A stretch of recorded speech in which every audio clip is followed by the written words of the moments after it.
Okay, we have the green bars, we have the live counters ticking up, so we should now be live, which of course means welcome back to the Storytime Network. It is time for a slightly late 3+ episode check-in for the spring. At this point, it's more like 4+ episodes. Yeah, but there's still a show I've only watched 2 episodes of, so... And there are a couple, well, most of the dubbed shows that I'm watching only have 3 episodes out, so because they're generally about 2 episodes behind. So yeah, it's a 3+ episode check-in for me, and not for all your speedy people out there. There's like one show I only watched 3 episodes of, I think. I mean, I'm trying to think which. So I'm watching 2 shows dubbed. I've got Way of Pon that, considering it's all out, I'm not exactly, pushing myself to rush through. And as mentioned, well, there's a show I dropped at 4 episodes. And then there's, as I said, Vampire Dormitory, which I'm watching dubbed, that only has 2 episodes out, so... But yeah, otherwise, yeah, everything else I'm fully caught up on. I know I didn't get to watch Bartender, or I didn't get to start Bartender or Train to the End of the World. Are there any shows you all thought about watching but didn't get a chance to? I've considered Yatagarasu, but my Saturday's already pretty busy as it is. Fair. I mean, you could just watch it on Sunday. Maybe. Are your Sundays busy? Not too busy, but I like the schedule I have. I know it's a bit, bit rich for me to be convincing you to add another show to your list, considering I always have the longest list out of anyone here. And considering I'm generally the one going, what the fuck are you doing? Why do you have so many shows on your list?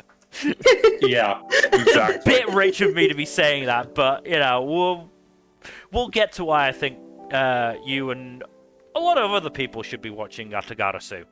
But we have to start right at the top of the list with the A's.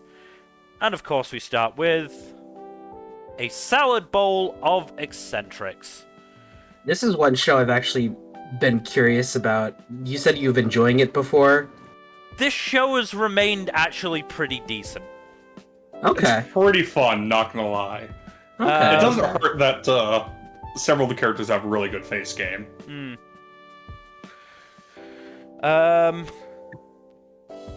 I can't say much about episode 5 because I honestly don't remember much about it because while I was watching it I got dragged into an extremely dumb debate, but Oh boy. you know the debate I'm talking about, Jack. You were a small part of it, though you're on I think the right side. It was yesterday.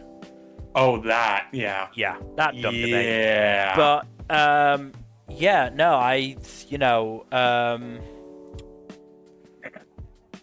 I think the Sarah stuff is generally stronger than the Livia stuff thus far.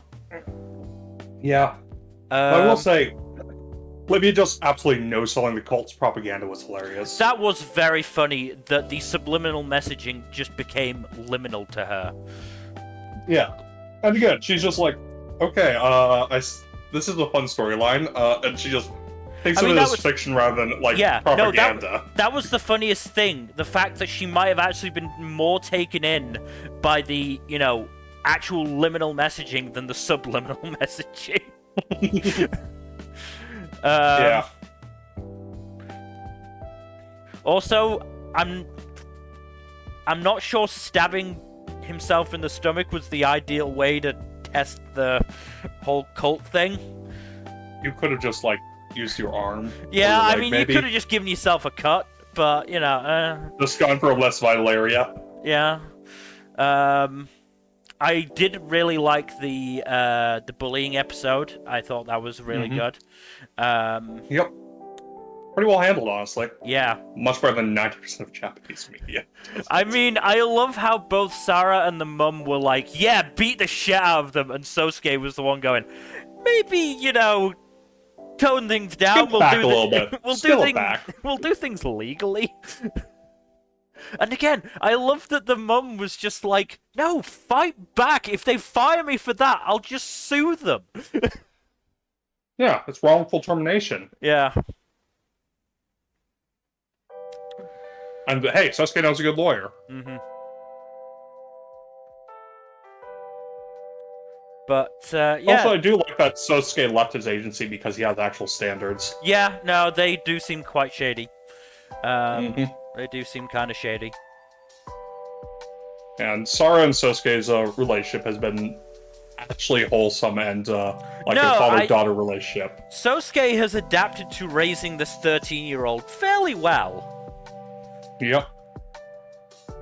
God, I'm hoping there's no Usagi drop twist on the horizon. Oh, I really hope not, but to be fair, this show's been fairly good about that. Like, if there has been fan service stuff, it's generally been on the Livia side of things. It's almost always just been Livia herself who's been getting the fan service. That's it. And, you know, as much as she gets dunked on, she's still a grown-ass woman. She's 20. Yeah, we can take that. I mean, again, I made the point in my notes, at least this is happening with adults who are mostly consenting.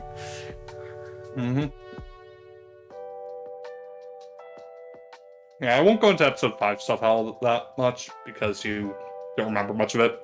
I remember the you know, like, the broad strokes. Yeah, I remember the broad strokes, and I remember that she hung out in the bathhouse with Puriketsu, I think her name is. Puriketsu, yes. Yeah, Puriketsu. And did that whole thing, and then they then Sara and Sosuke went to Puriketsu's band broke up, which was quite sad. Then Sara and Sosuke were at this basically like fucking buffet that's apparently a Gifu thing. And then there was karaoke stuff, and then the Livia stuff with resellers. And it's telling that even Sosuke agreed with Sara's extreme solution to resellers. Beat the shit out of him, yes. Yeah, it's quite telling. I mean, to be fair, scalpers are scum. Yeah, they're not great, are they? They're really not great. I don't think there's such a thing as a good scalper. I mean, if they actually, you know, if they sold them for a loss, then maybe.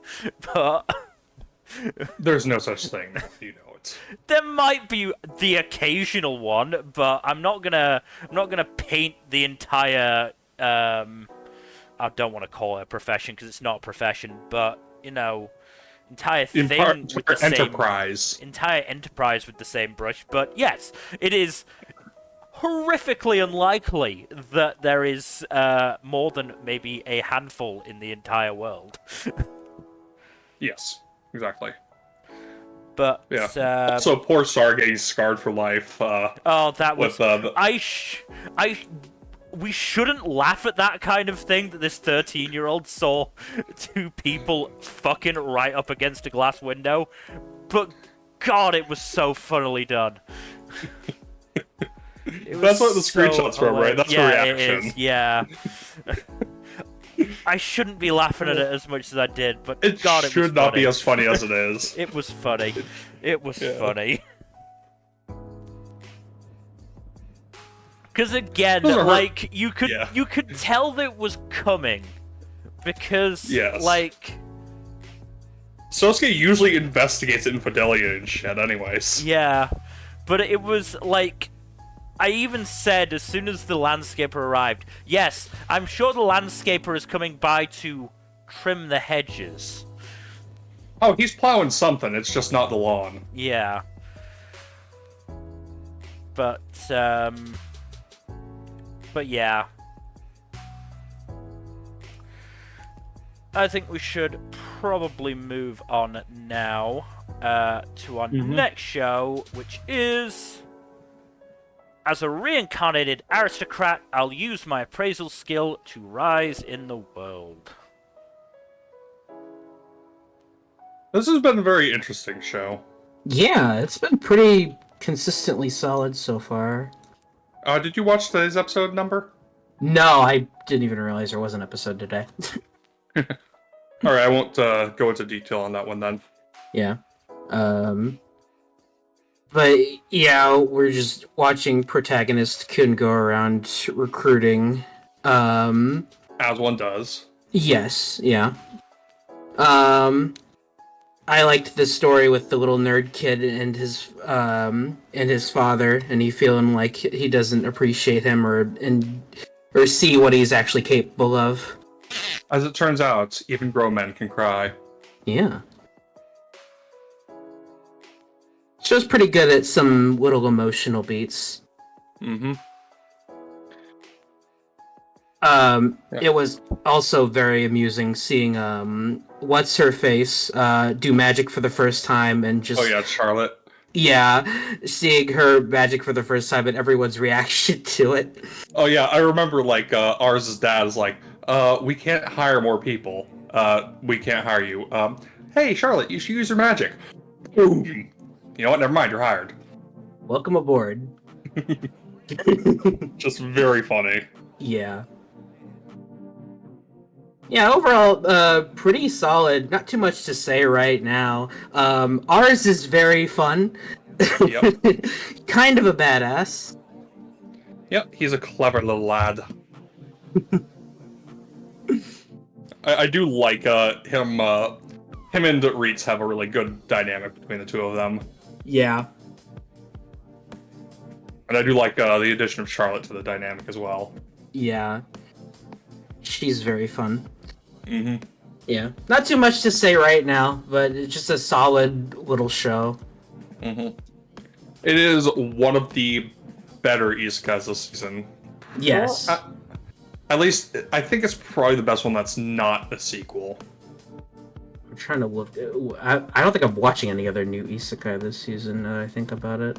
I'm not... Well, I don't think I'm watching any other ones either. I think I've dropped all the other ones that are isekais. Because Seventh Prince doesn't count. That's just a reincarnation. Yeah. Yeah, I've dropped all the other isekais that I actually watched that aren't sequels. Good. The season's not good for isekai. Unless you count Salad Bowl, but that's a reverse isekai. Yeah. But yeah, no. Reincarnated Aristocrat's very fun. I still get some of that parallel world pharmacy vibes here. Yeah. And that's a good thing. Indeed. Has some really solid world building stuff to it too. Yeah, I'm actually surprised at how solid that's been. Mm-hmm. Like you get the very serious sense like, hey, ours is not a very high-ranking aristocrat. He can't throw his way around when he wants to. Because he's neither overpowered nor very authoritative. Yeah. And it makes sense in the setting. Like, he is using what little power he has within the setting to do as much good as he can. Mm-hmm. That makes him quite likable. Yeah. But I think we can move on. Alright, moving on to... Bartender... Glass of God. This is a good episode. Yeah. The last few episodes have been really good. Yeah. I feel really bad for Jen, honestly. Yeah. That was a rough episode. It was. It's one of those bittersweet things of like, you can't take back life's previous mistakes, you gotta move on, but you can still appreciate what's transpired and the connections you made. Even if they are only fleeting. Mm-hmm. So honestly, a nice little story there. Yeah. I was half expecting at some point for the girl from his past to come back at some point, but nope. Didn't do it. Well, maybe she will eventually. I feel like we're gonna be seeing more of him, so... I do hope she comes back eventually. It would be nice. Yeah, At I'd the like. same time, I at least want to know what stands- she's been up to. Yeah. I do think the story stands well on its own even without that. Oh yeah, no, absolutely. The little micro stories have been doing a lot for me, and yeah, also you get little history lessons too, which is nice. Mm-hmm. I also like the unfolding relationship between two leads. Oh yeah. It's just really good. Mm-hmm. I'm just wonder what circumstances Ryu will actually start working at the hotel. 'Cause I feel like that's gonna happen eventually, but I have no idea how that's going to end up happening. Yeah, it's hard to say for sure. But it's still funny that they just won't leave him alone. Look, Miwa's very, very persistent. And also, I can't really blame her. Yeah. Ryu seems like quite the expert mixer, as it were. I wish we got more of his clumsiness, because I feel like that was only really present in like the first episode. Mm-hmm. Well, to be fair, most of the time we've seen him since has been like him as his bartender persona. Yeah, him on the job or something close to it. But yeah, I like to see more of his other side. As would I. It would be nice. But yeah, no, Bartender's good. Yeah, very good show. Very good vibes. Oh yeah, loads of vibes. I will try and at least start it before the mid-season. Yeah, I think you'd enjoy it. I can't promise Yeah, I'll be fully caught up on it, but I can certainly try. You don't need to. I can certainly try and watch the first couple episodes of it. Yeah. Would definitely recommend it. Yeah.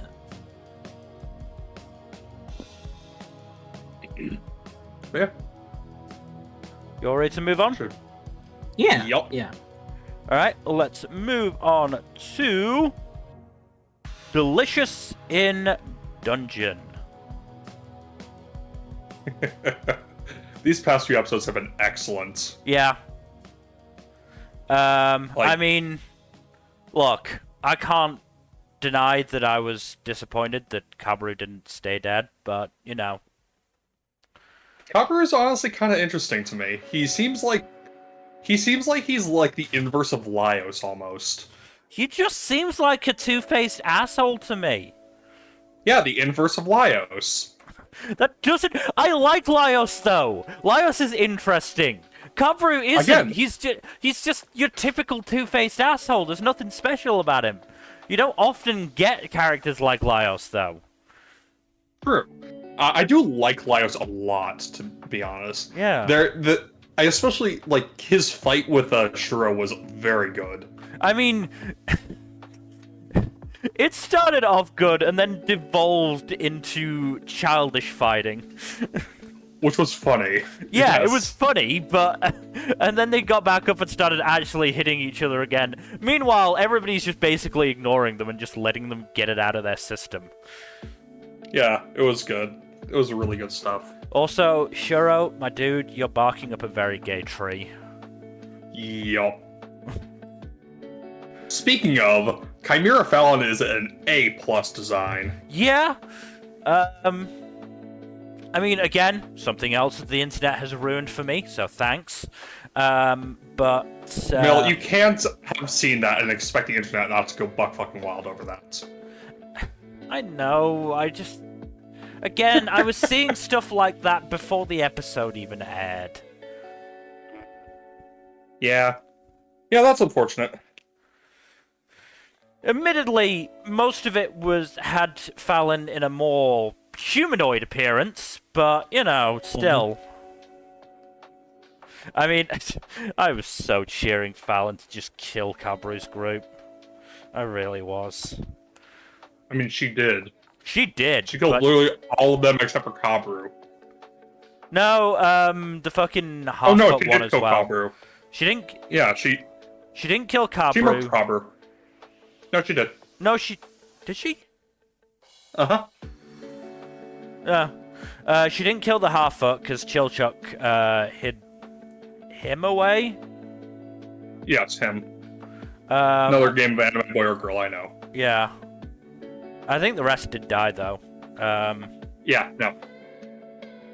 Literally everyone in the other two parties died except for, I believe it was just, Tade, Kabru, not Kabru, Tade, Mekbel, and, Shiro. Everyone else got fucking murked. Outside of the Laios' party. No, the gnome mage stayed alive because he was the one doing resurrecting. Right. He was the other one who survived. Yeah, he was the one doing and also, resurrecting. the cat girl, but the cat girl just fucking disappeared. Yeah, Izitsumi just fucked off and then appeared later down the line. Which we'll get to that episode. That was a nice cliffhanger from the most recent episode. We'll get to that episode, but I also, I mean, there were bits of those two episodes that I really liked, such as like fucking well, the fact that they met up while Marcel was in the frog suit. Yes, that was great. Also, they just kept saying, no resurrections from you. Yeah, no. I mean, arguably, the whole black magic thing kind of seems arbitrary, and it's a word that I do wish they would... It's a word that I do can't wish remember, they'd go in... but it's like... I do wish they would go into detail more as to why it's a bad thing. But it just feels like... Other than it just being forbidden. I can't remember the word exactly, but it feels like something that someone else has just decided to label it as bad because they don't like it. Like, it doesn't... There's no, like, indication that it's actually bad. And the only indication, really, is that Fallon came out of the whole thing really, a little bit messed up from the whole... I mean, there's an explanation for that, though, which is more to do with the Mad Mage. Also funny when they asked, how did you know it was the Mad Mage you saw? And I'm just like, well, he was a mage, and he was pretty fucking mad. Seemed like I do love indicator. that they get on... I do like they get on, Laios' case about, him only realizing in retrospect because of the painting business. Yeah. That was funny. And in fairness to Laios, there was food that he was trying to get. Yeah. Also, just Senshi just, like, awkwardly holding the meal all throughout. Like, first, Shiro being angry about the resurrection, then Chimera Fallon attacking, and then all the resurrections after that. Senshi's an MVP. Senshi was just holding that meal the entire time. It was great. He's a good dude. He's an MVP. But yeah, let's get on to that most recent episode, which was very good. There was one that I wanted to mention too. Shoot, what was it?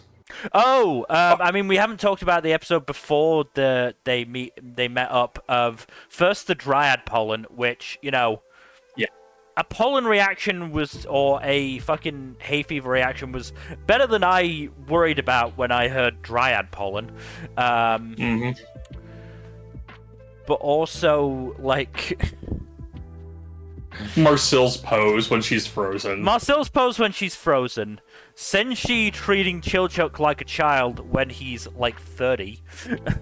Yeah, that's great. Teaching Laios to heal, which was very funny, and telling him to grope Senshi's chest, basically. Yeah. And then, all around very funny stuff. Yeah, and then the petrification, which was great. But yeah, the most recent episode was great. The fucking shapeshifter stuff. If you were paying attention during the blizzard sequence, you could actually notice Izutsumi's hand grabbing Marcel's. I did. I thought that was. So at first I thought that was Izutsumi, and then the shapeshifters appeared. And I was like, oh no, it's just the shapeshifters. But was it actually Izutsumi? Yep, it's her glove and everything. Oh, awesome! I was right then. It's a really clever detail. Yeah, no. As I said, I saw the hand grab and the color of the glove, and I was like, Izu. But the shapeshifters appeared. Elgato. Yeah. And yeah, the fact that the different variants of the 4 group members were based on the others' memory is a great gag, especially when you know who was who. Yeah, like the author later put out like actual notes about who each one was.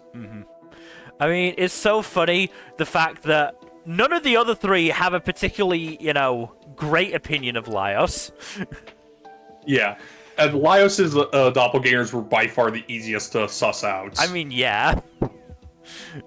One looked like Fallon, one was a crazed monster eater, and the other was like a head shorter than the rest because of Senshi's belief that male tall men look rather feminine. Yep. And of course, there's the whole thing of like Senshi's impression of Marcel isn't much better. I mean, Senshi's overall, I think, were the least accurate. Oh, absolutely. I think Senshi's are the only ones that got filtered out in the first run. Because he had a feminine-looking Laios, a not great-looking Marcel. Yeah, imperious. Must be generous to call it imperious. And a very cute and chubby-looking Chilchuk, because he just assumes that Chilchuk is a kid. Yep. Meanwhile, Laios' honestly were fairly accurate. Yeah, for the most part. Like, the only thing that got Laios' impression of Senshi was the lack of Poland's helmet. Yeah. And then, meanwhile, you had Chilchuk's handsome Senshi. I'm impressed that the Ikemen Senshi lasted so long. Honestly, yeah, because he was very visibly different. None of the guys caught it because they all thought that Senshi looks that handsome naturally.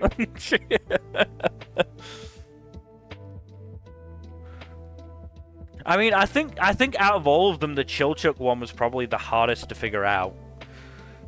Yeah, it got caught because it was sitting on a chest without checking for a minute. Yeah, I would say that was the only thing that gave him away.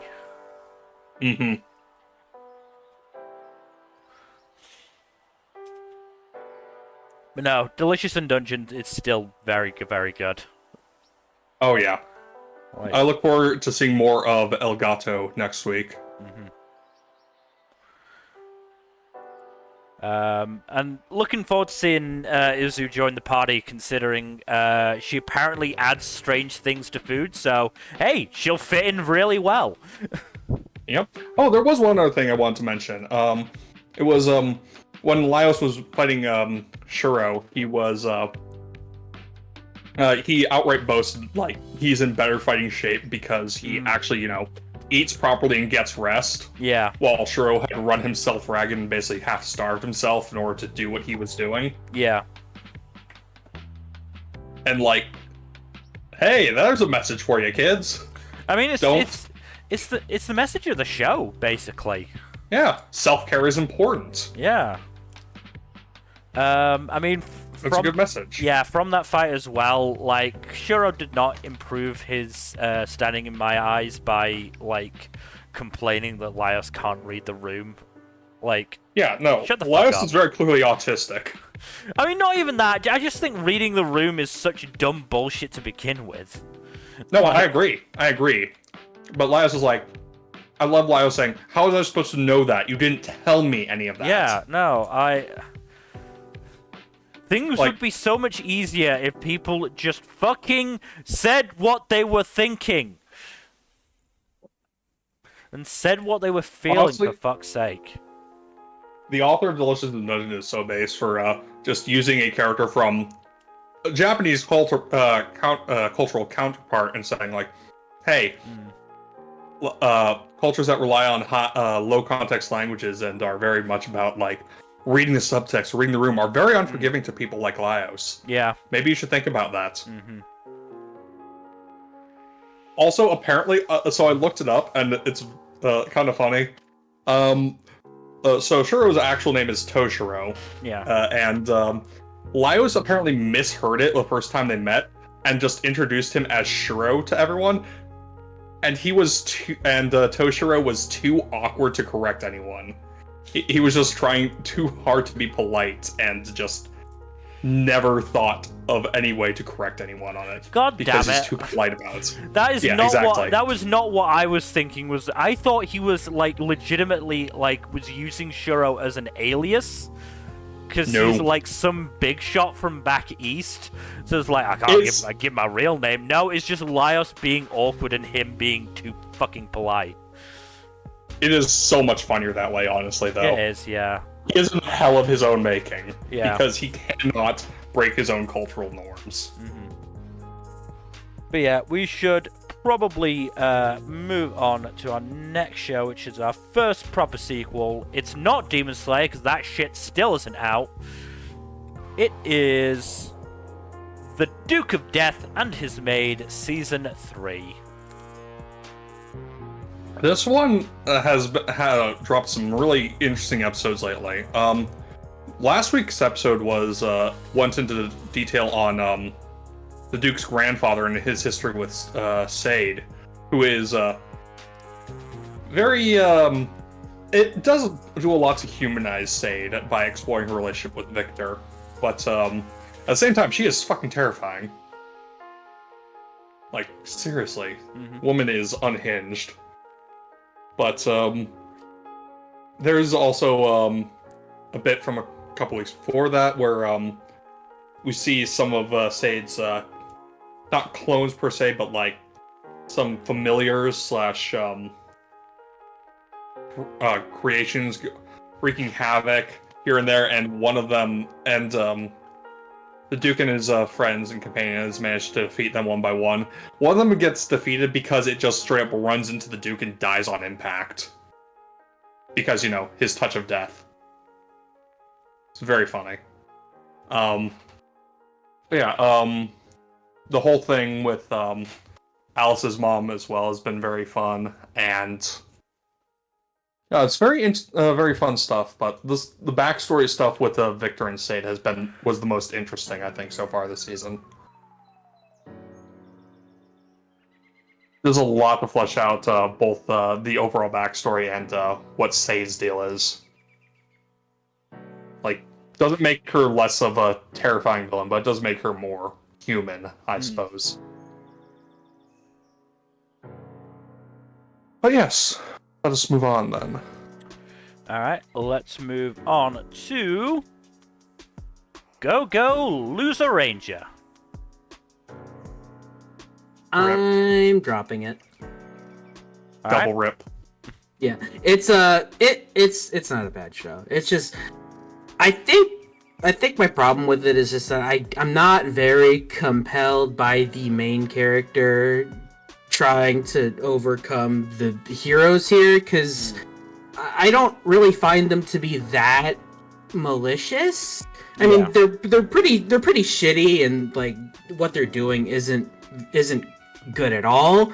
But I don't know. I think it might just be because I've watched The Boys and I'm constantly comparing it in my head to that. I don't think any of them come across as Homelander from what I've seen. No, not even close. Like even Red, the main dude, like he's an asshole and he can be pretty shitty, but like he's nowhere near Homelander. And he's probably not even supposed to be that. It's just cause it's like Fighter D here, he or Minion D, whatever they call him, he wants to kill him so badly, and it's like I don't know, man. Like your original boss was gonna like take over the planet, and that's also pretty shitty. So I don't know. So a little bit myopic there, huh? Yeah, I'm just not really compelled by the protagonist. I mean, has it done much to make the protagonist likable, or is it more a case of feeling sorry for this guy because he's getting beaten up and almost killed, every day? Yeah, it's closer to the latter, because it's like if you asked me how to describe the main character, I'd have a lot of trouble. Like, there's not a whole lot to him from a personality standpoint, as far as I can tell. It's just his motivation to kill the heroes, and that's pretty it. And just get out of the shitty loop that him and his minion friends are stuck in. Yeah. I mean, I was asking just because, we've had other Sentai shows focused on the apparent villains of the piece. I mean, last season we had Mr. Villain's Day Off. We had Kuroitsu-san a couple of years ago we had Kuroitsu-san, and those both did such a good job at actually making us like these supposed bad guys. Yeah. There's that. I mean, this is also like a very different show from those, to be fair. But yeah, that's like so well from what I've seen. Yeah, but still, like, you're not wrong. It's like I'm just not very compelled by these characters, and it's just not all that interesting to me. It's not bad, and I can see why some people would vibe with it. But as of right now, at least, I have no desire to keep watching. Really, that's fair. Yeah. Not a bad show at all. The OP is very good. I can at least give it that. And it's overall animation's pretty all right. Nothing mind blowing, but it looks pretty good when it needs to. Yeah. But yeah, also it being on Disney Plus doesn't help. Disney Plus is where shows go to die. Yeah, and it's not so much I hate using Disney Plus, it's just that if a show's on Disney Plus, I just forget to watch it. Yeah, like Hulu was worse, but Disney Plus is also not the best. Yeah, honestly. I mean, in my case, in my case, it's pretty much the same. But yeah. I mean, so, from the few shows that I've watched on Disney Plus that have been specifically subbed as well, I don't think they do subs especially well. No. That's because it's just they're just taking the English script and just putting that instead of an actual like proper translations. It's they did that with Star Wars Visions and it pissed me off. It's annoying. Yeah, I don't like that. Yeah, Disney, do better. Come on. I mean, does this even have a dub? If it doesn't have one now, it's getting one. I'm pretty sure. I'm pretty sure if it ends up on Disney Plus, it's like guaranteed to get one. I mean, you say that, but I don't think Ishura from last season got a dub, did it? Not to my knowledge. Yeah, I don't think so. Then maybe I'm wrong. I don't know. Yeah. I either way, I'm not gonna keep watching this. No, fair, absolutely fair. Understandable. So let us move on to. I was reincarnated as the 7th Prince so I can take my time perfecting my magical ability. This boy is unhinged as fuck. He is very fun. Certainly takes the cake for the longest fucking title this season. Yep, it does. But yeah, no, I'm really enjoying this. It's very fun seeing the protagonist just do absolutely absurd shit. Just for shits and giggles. Like, it's so funny.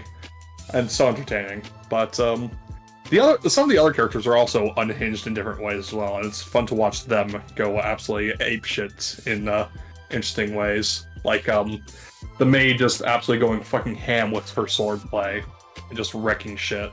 Was really fun.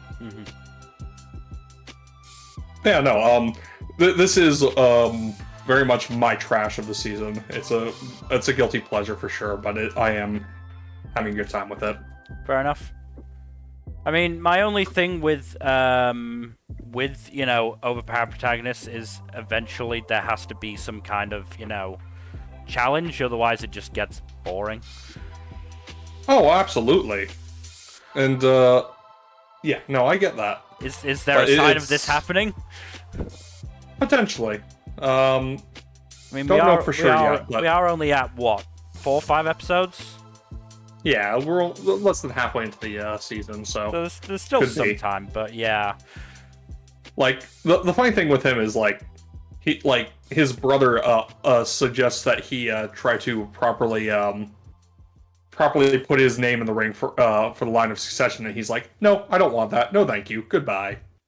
Fair. Because he's a magic freak. He loves magic, and he doesn't want to deal with the succession bullshit. Because that would take away time from him doing magic.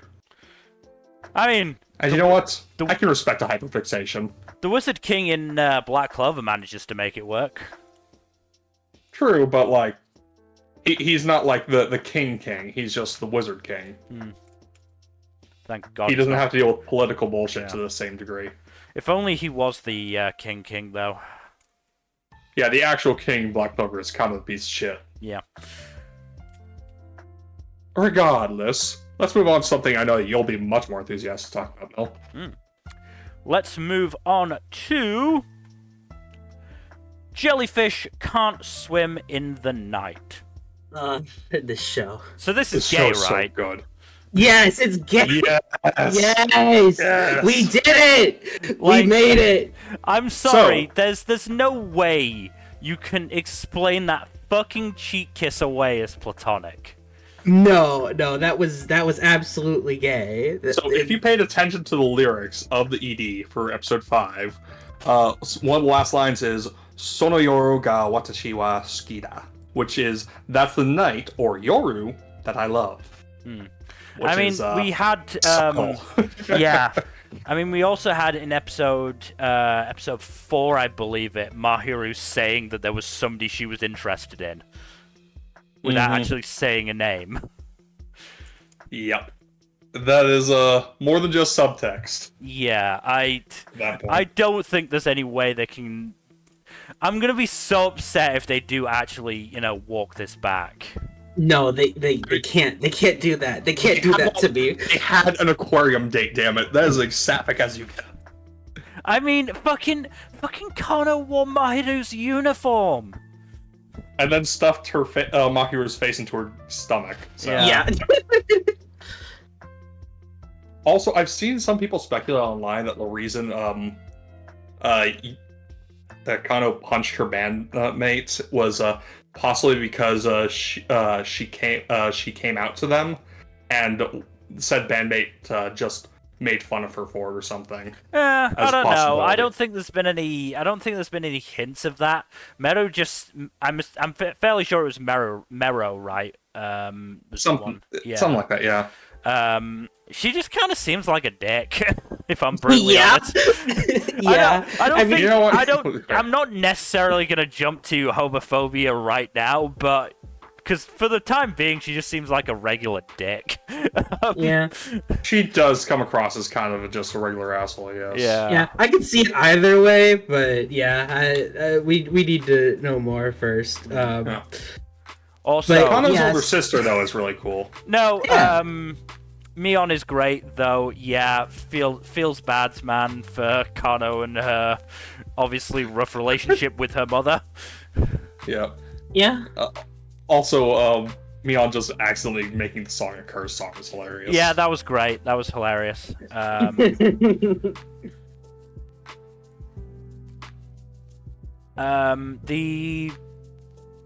The like May introduction episode was May is definitely the weakest of the ensemble so far. we've seen the whole idol fan thing be handled better, and we've seen it handled worse. Groans. Sorry. I mean, I outright noted in my notes, hopefully May's not the stabby kind of idol fan. God. Yeah, especially now. Jeez. I mean, I can, to a certain extent, I can understand why May felt like she was betrayed. Mm-hmm. Because A victim of her own expectations. Kano, to a degree. Kano, just by being herself, her wonderful gem-like self, did create a lot of expectations. Yeah. And yes, there should have been, May should have realized that not exactly a realistic promises to have been kept, but still. There is a I liked it personally, but I understand the. I didn't hate it, but at the same time, I'm not. I liked the rest. I've liked the rest of the episodes a lot more. I think it's the weakest episode, definitely. But I think it works. I mean, especially being followed by Kiwi's episode. Yes, which was a very strong episode. Which I thought was very good. Great episode.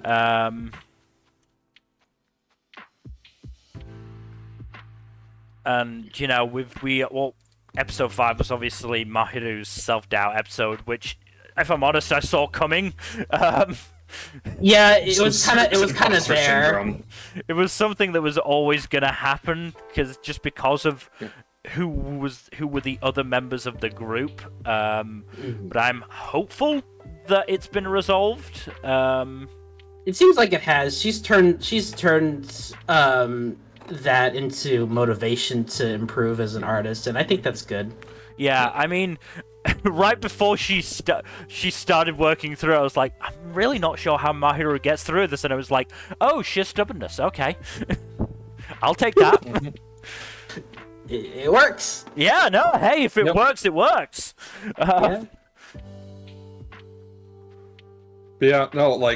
It's just so good, and it's been doing a great job developing the chemistry amongst the cast. It's so good. No, the chemistry has been really good. I mean, I made sure I actually pointed out in I think it was start of episode 2, that the back and forth between Mahiru and Kano was just so good. Yeah. Mahiru was so great as this straight woman, basically, with all these kind of weirdos. Ironically enough. I mean, yeah.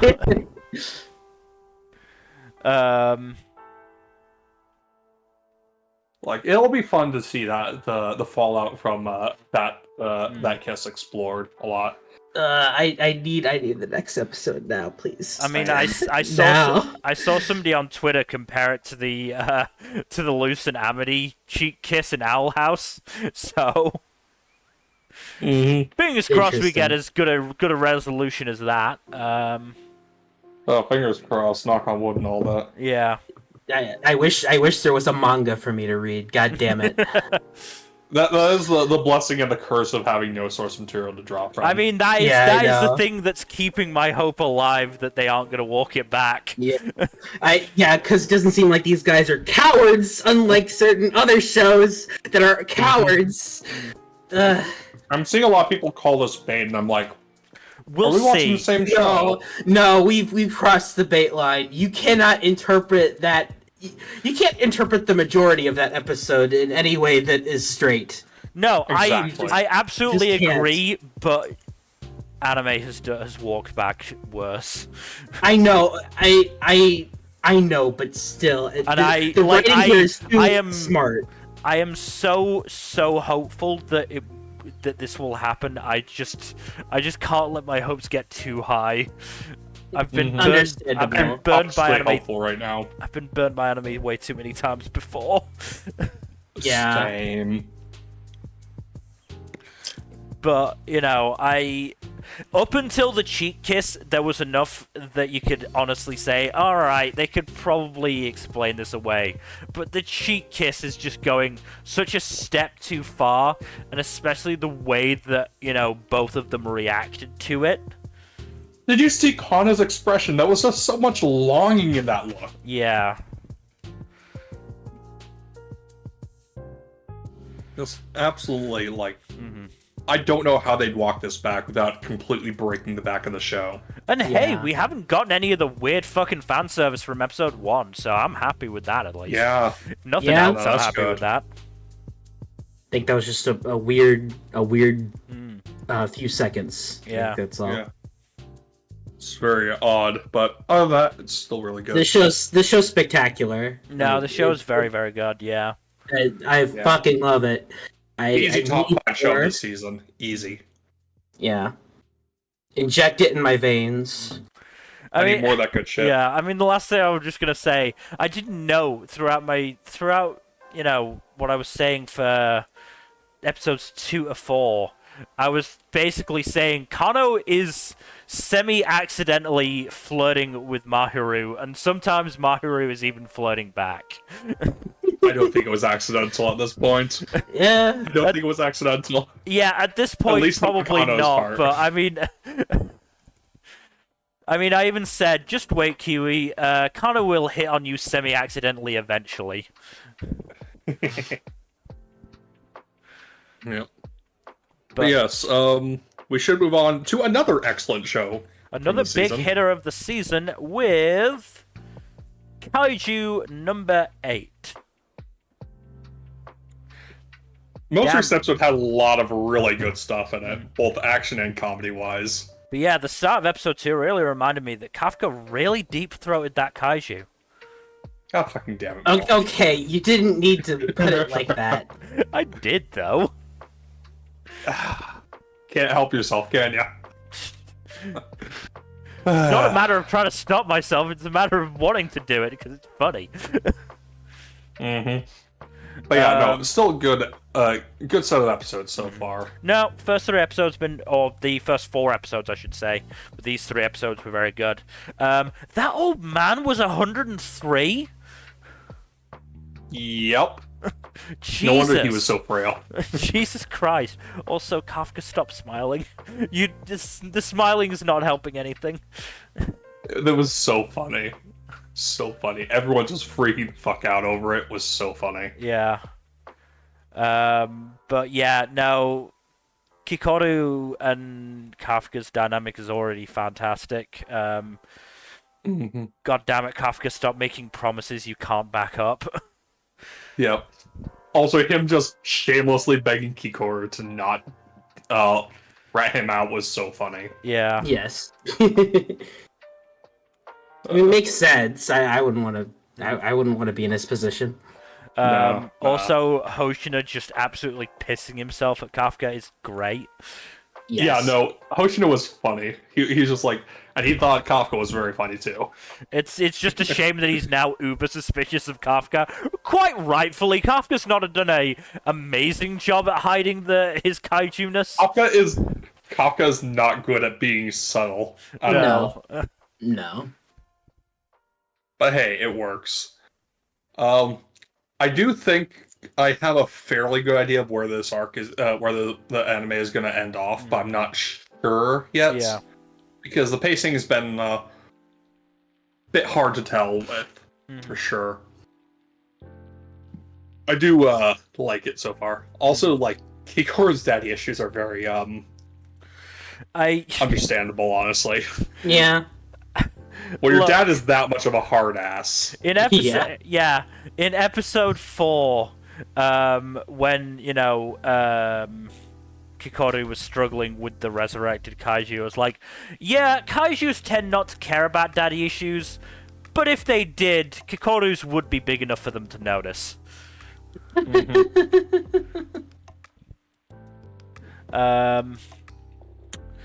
mean, I don't know. I'm assuming you, Jack, are watching the sub. Nmbr, are you watching sub or dub? Sub. Sub. So I'm the only one watching the dub. The dub has been very good so far. I've been really enjoying it. Okay. I might check it out, honestly. I believe they've got Christopher Vacamp for Kikoru's dad, which is good casting. Have to just take a quick look. I mean, as the other, like hopefuls outside of Reno and Kafka, you've got Howard Wang, Jonah Scott, Ben Stegmaier, who've all been doing great jobs.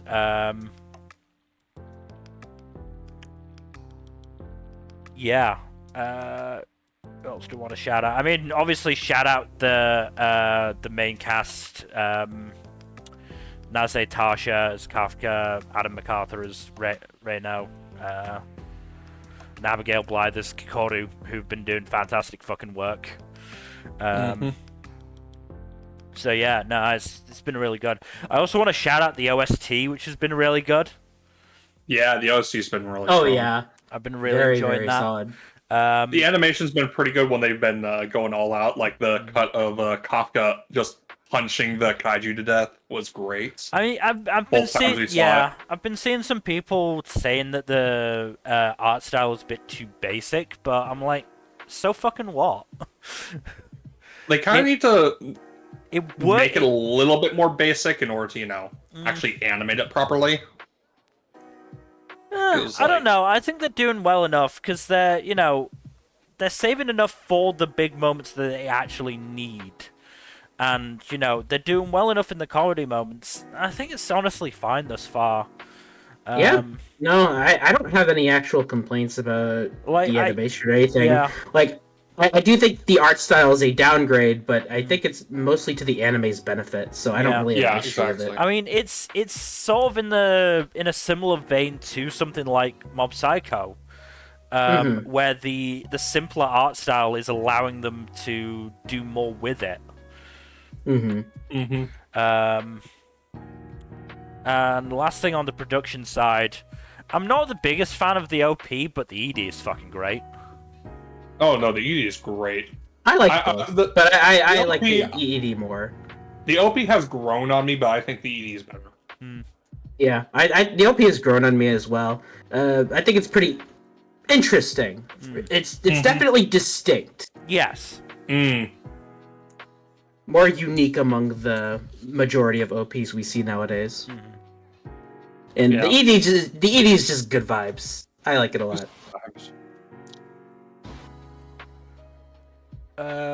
But unless y'all have any final comments for Kaiju number 8, sorry. Not 9 yet. Give it time. We haven't gotten to number 9 just yet. That's the next arc, I think. It should be, yeah. Again, also, that bit where just Kafka runs up to Kikoru and just backhands the kaiju that was gonna ambush him was great. I mean, I also made a fucking Firefly reference for that bit as well. Yeah, that's good. But yeah, I don't really, like I said, I don't really have any major complaints as someone who really loves the manga. I think this is a great adaptation so far, and it's doing it justice. So, the people who are whining should just sit in their corner and watch Lucifer and the Biscuit Hammer and tell me that this adaptation is as bad as that. Yeah. I mean, also, can we also get My Hero fans on that as well? Yeah. You know what? Yeah, that too. So based on the pacing, I think this will either end with the second arc or the third arc, depending on how which of those arcs is the end of basically part 1? The third arc, the one with the Wyvern Kaiju. I have a feeling they're probably going to try and get to that point, because I think that probably is the best end point from what I remember. But at the same time, honestly, I don't remember a huge amount. I remember bits and pieces. I can talk with you about it off stream if you want. But yeah, I am enjoying myself because there's a lot of it that I'm like, damn, I didn't remember this. This is really fun. Yeah, it's been a hot minute since I've read the early stuff, so a lot of it's like lost on me a little bit. Funny thing, I just basically binge reread most of the manga after episode 3 dropped because I was just like, I don't have the patience anymore. I need to re-experience this. Yeah, understandable. Yeah. But yes, let us move on to it's another sequel. It is Laid Back Camp Season 3. This has just been so delightful. There's not much to talk about with Laid Back Camp because it's mostly just good vibes and a lot of just fun little anime bits where they like go over, oh, these are some cool landmarks in the area, or oh, hey, these are some cool cooking techniques you can use at the campsite, or hey, these are some good camping techniques and tips. But it's still really fun. I love this series. It's just a delightful, relaxing time. Ayana's been a fun addition to this to the cast in this arc. Don't know if she'll stick around or not. Probably not because she lives so far away from the rest of them. But still very fun times. And yeah, I just really love the vibes of this. It's one of the best vibes shows there is. Good.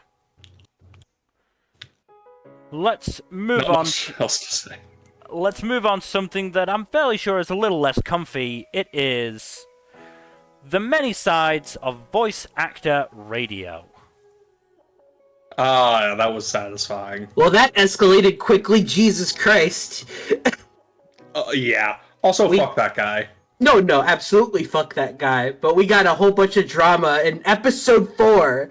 We got some extreme shit, like, very quickly. Yep. I'm not complaining, it was just a bit jarring. I do find it rather karmic that the guy who is trying to dox a voice actor wound up getting doxed himself. Yeah, that's brilliant, and I love it. Yeah.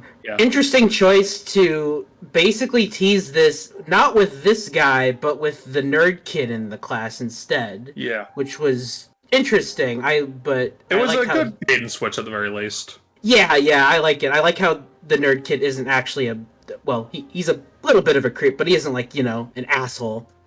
He's not guilty of doing the thing that said asshole doing, which is projecting his expectations onto public figures and then being disappointed when his own conclusions cause him to feel betrayed. Yeah, it was just he was really just an example of, if he was able to figure it out, then anyone could figure it out. So yeah. I mean, he's also a peak example of fan entitlement. Yeah. But I'm still very much enjoying this show, but a lot happened very quickly. Yeah. Also, a little bit gay there in episode 3.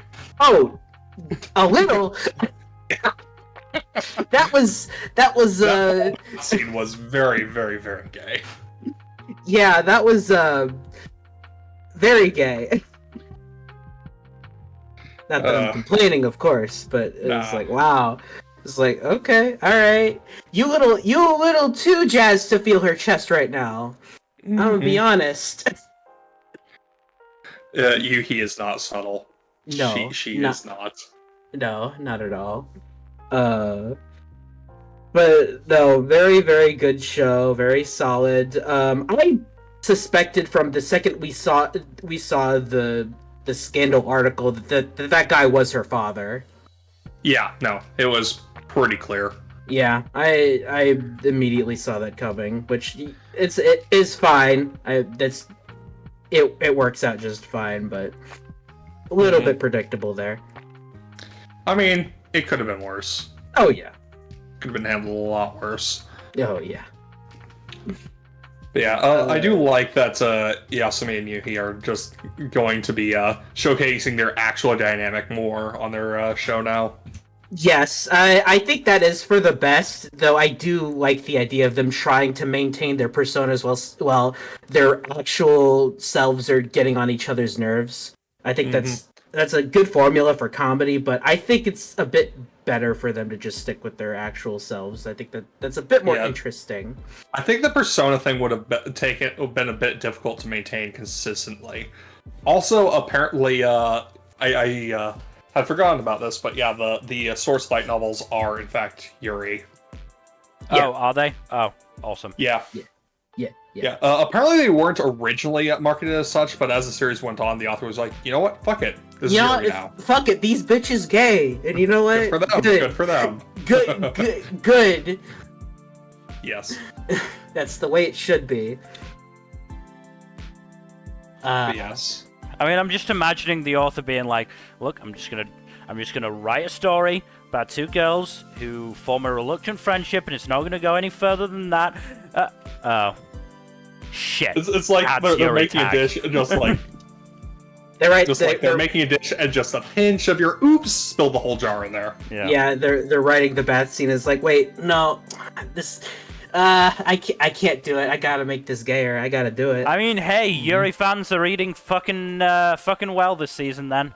Yeah, we're eating fucking great right now. We're just overloaded.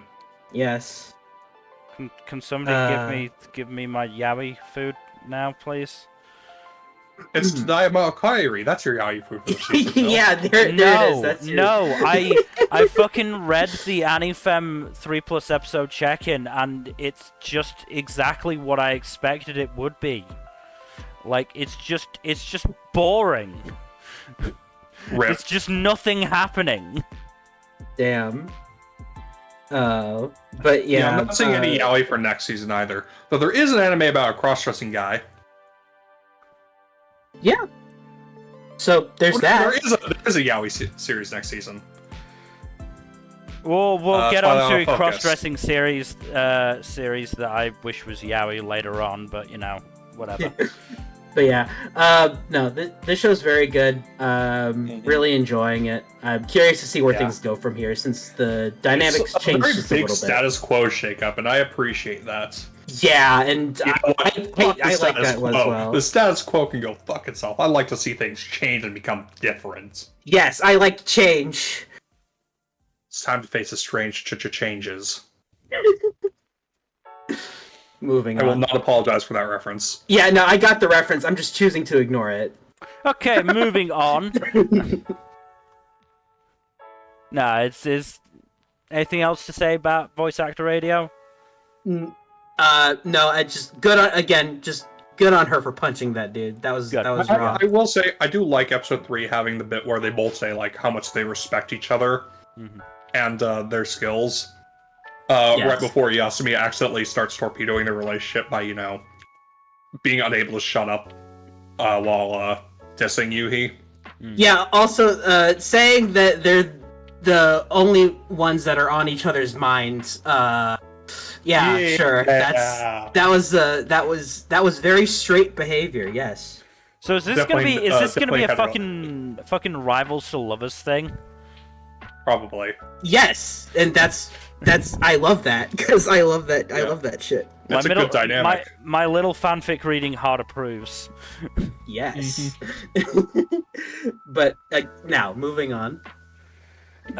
Moving on then to Mission Yozakura Family. This has been a fun, wacky show so far.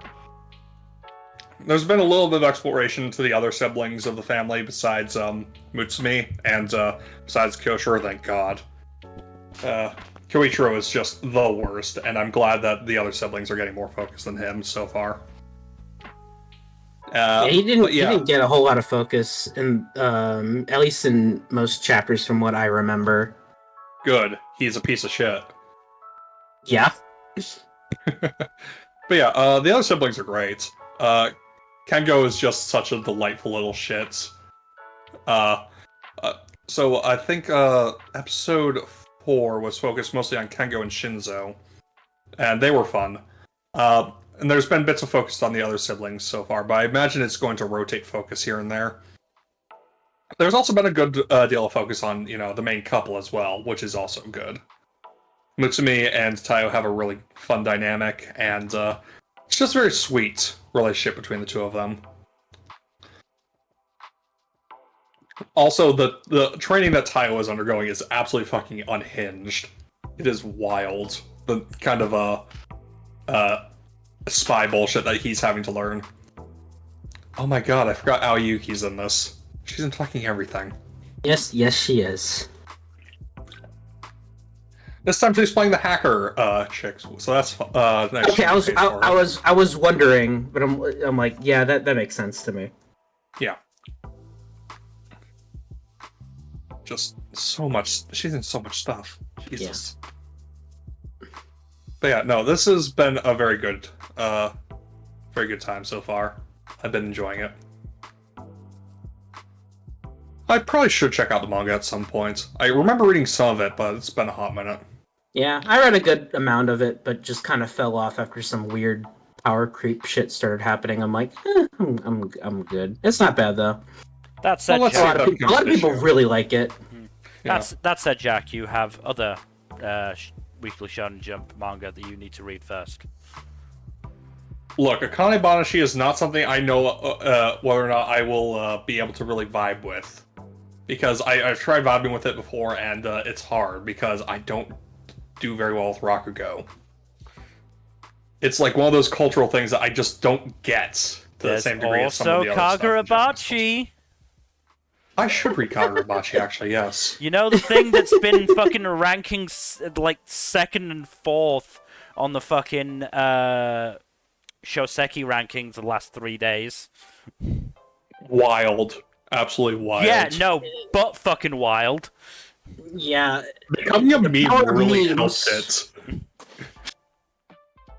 I mean, I'm not good even God. sure if it was necessarily the meme. I think because like the first volume sold fine, but it didn't sell this well. The memes propelled it. I mean, that's the thing. A lot of people like started reading it for the memes, and then they were like, "Damn, this series is actually good." Mm-hmm. I think it's okay, but you know, that's just me. The art's Anyways, good. I'll probably get around to reading both this and that at some point. But while we're on the subject of Weekly Shonen Jump, we've got Season 7 of one of its biggest series. It is My Hero Academia Season 7. Jesus Christ, Season 7. How many shows can you say have gotten a Season 7? Well, Not that many. Part of the thing is that most of the shows that would get to a Season 7 didn't work seasonally. They just went and went and went and went until they fucking finished with the animators half dead because they'd been working non-stop for 3 years, if not more. That's true. Was so much more in most cases. Yeah. That's true. But to the show proper, we do finally get the introduction of Star and Stripe, who is Time for Murica. Yes, time for America. One of the coolest, most badass characters that Horikoshi ever created. Shit, holy shit. Oh yes, she has one of the most broken quirks, but it's so cool. And It works like a JoJo stand almost. Pretty much, yeah. And it's sick as hell. Oh yeah. Unfortunately, to you manga readers, you know exactly how this ends. We won't go into spoilers, but yeah. Yeah. Let's just say that Let's character just might hope be a the bit presentation at least helps it. Oh yeah, I mean, so far it looks great. It ends with Murica coming out on top, right? Because that's what always happens. Murica always wins. Yeah. Of course. America, fuck yeah, you know. America, fuck yeah. But yeah, I do like how because of how her quirk works, it has a mixed response on Shigaraki because of his little internal identity crisis right now with All for One. So that's trying to body-jack him. Yeah, I feel like that's like one of the few good things about that merging thing, because I otherwise don't really like that idea, but it works for this fight because it's like her quirk only works if she calls out their name. So so if it's two people in one body, it doesn't quite work all the way. So yeah, it's also just work. Yeah, it's also just cool seeing two overpowered characters just duke it out in creative ways. So sometimes an overpowered slugfest is just really fun, especially when there's like some creativity involved. Yes, it is, and her making use of like all the jets around her that are flying with her right now, like firing lasers, and her using her quirk to control the lasers. That's so cool. It's just the good shit. It is. I love Star and Stripe.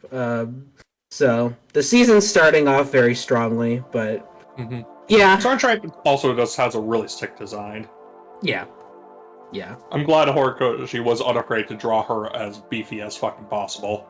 Also, I just appreciate how like All Might was very much inspired by America, and then this American was inspired by All Might, so it just comes full circle. Yep, it's great. Yeah, it's very cool. But yeah, season's finally started. We'll see if we'll see how things go from here. I mean, the only thing I can ask is that, you know, if we're starting to get superheroes from America in, where's Captain Celebrity and his wonderful sidekick? I do like Captain Celebrity.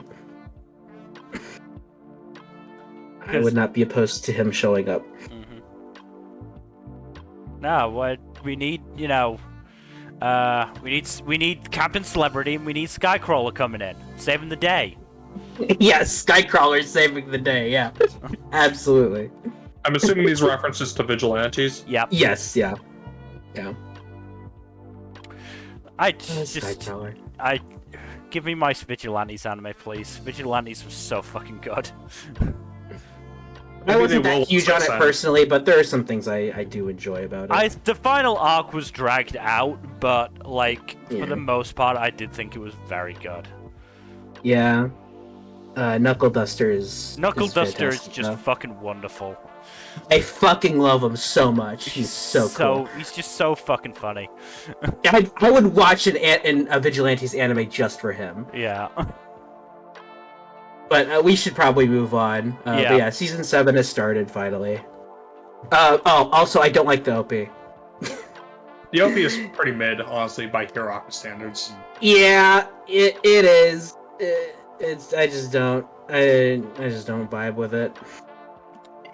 Yeah, no, there are most Hiraka OPs are much better than this. Yeah, I agree. Visually, it's not interesting either. Yeah. But moving on. Let's move on then to Mysterious Disappearances. This one is certainly it's hard to parse my thought. This is one of the two shows I'm probably closest to dropping. So far, I found Sumireko to be a very compelling protagonist, especially, I thought they were setting up Adashino to be the protagonist, but no, it's Sumireko, which is good. She's a lot more interesting as a character. Adashino is much too immersed in the mysteries of the series to really be as compelling because there's so much of him that's a cipher. Whereas Sumireko is a bit of an open book to us narratively because we know because the audience knows what she's about and what her deal is from episode 1. Mm-hmm. But yeah, she's a very very fun character.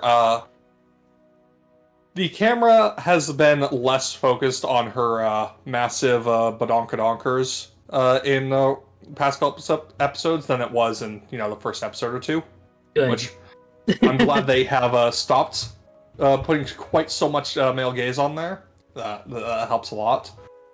It also helps that most of her character interactions have been with other female characters, as opposed to being just with creepy shithead Adashino. Including Adashino's younger sister, Oto, who is a really interesting character in her own right. Mm-hmm. The case that was the focus of episodes 2 and 3 was also interesting. It was basically focused on on a teacher at a girls' school that Oto goes to, who is basically so troubled by her history with bullying that she has basically become a problem in her own right. Basically an overzealous enforcer who basically jumps to conclusions about kids teasing each other or just screwing around and coming to a very wrong conclusion that it's bullying and taking extreme action in response to it. And given her backstory, I don't blame her entirely because she went through some shit. But yeah, fuck bullies, as always. And yeah, I think it's a very interesting storyline around that. But yeah, there's been some interesting mystery aspects to this as well. I don't think it's quite fair play mystery stuff because it's too supernaturally oriented for that really to be a thing, but I still think it's fairly good mystery storytelling. I just really hope we keep the focus on Sumireko over Adashino. Because Adashino is frankly kind of just an asshole. At his worst. Yep. Okay. moving on then to, I believe, the final episodes of Ninja Kamui. Not quite the final episodes, because we haven't had the chance to catch up to it yet. We've only watched a couple episodes, but it did end last night, so we'll probably be finishing it either tonight or sometime this week. But yeah, mostly been pretty consistent so far. I mean, my criticisms from last time are still kind of there with the whole CG mecha thing, kind of dragging down the action a bit. The choreography itself is still good, but it's just not as well animated because it's CG mechs running around. Mm-hmm. They do take advantage of the camera a bit though, which is good. Luckily though, we're at the point where the protagonist and his former partner are about to face off, and the episode ends with them while the ED's playing, with them fighting with the CG mechs, and then their weapons break. They punch each other, and then the mecha armor breaks finally. So now the next part of the fight will probably be all 2D again. Mm-hmm. So that's something to very much look forward to. Aside from that, not a whole lot to say.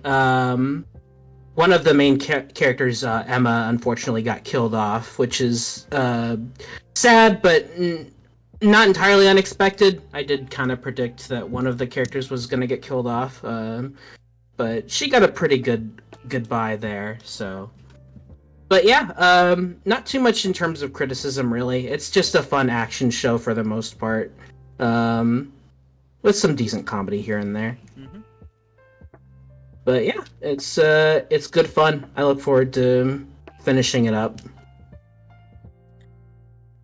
Moving on to a show that is not good fun. Oblivion Battery. Is this not good fun? No. Oh, but they even have a Dragon Ball Z shout out. I did see that, and I do like that. Look, God, I wish this wasn't after a, solid run of a good half a dozen shows without me having anything to really say. I wish this was not the show I had to start back up with, but, it's... Oof. I gave this 4 episodes, and I just... It's Kaname, it's Mamoru Miyano's character that's just dragging it down so horrifically. And it's just there are some bits that have been actually kind of good, and there have been some jokes that have been repeated with other characters, and the joke has actually been pretty good. One of the running gags has been Kiyomine basically bribing people to take part in the baseball with pawn he's gotten from his brother. And, it was just weird when he did it with Kaname, but when he did it with fucking Todo and Chihaya, that genuinely made me chuckle a little bit.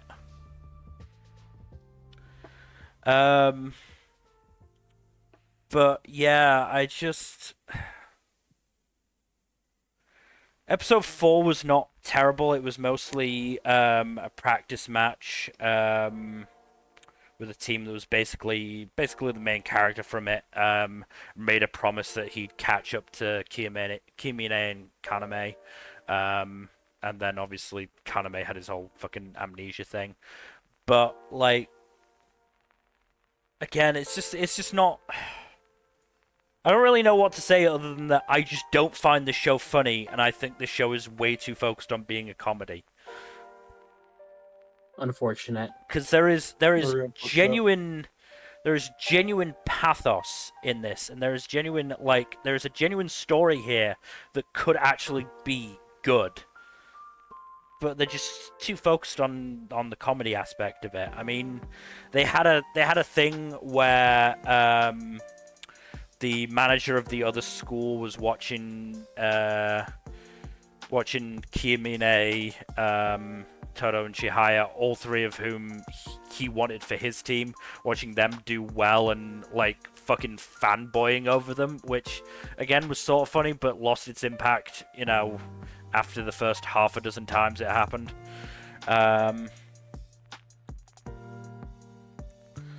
And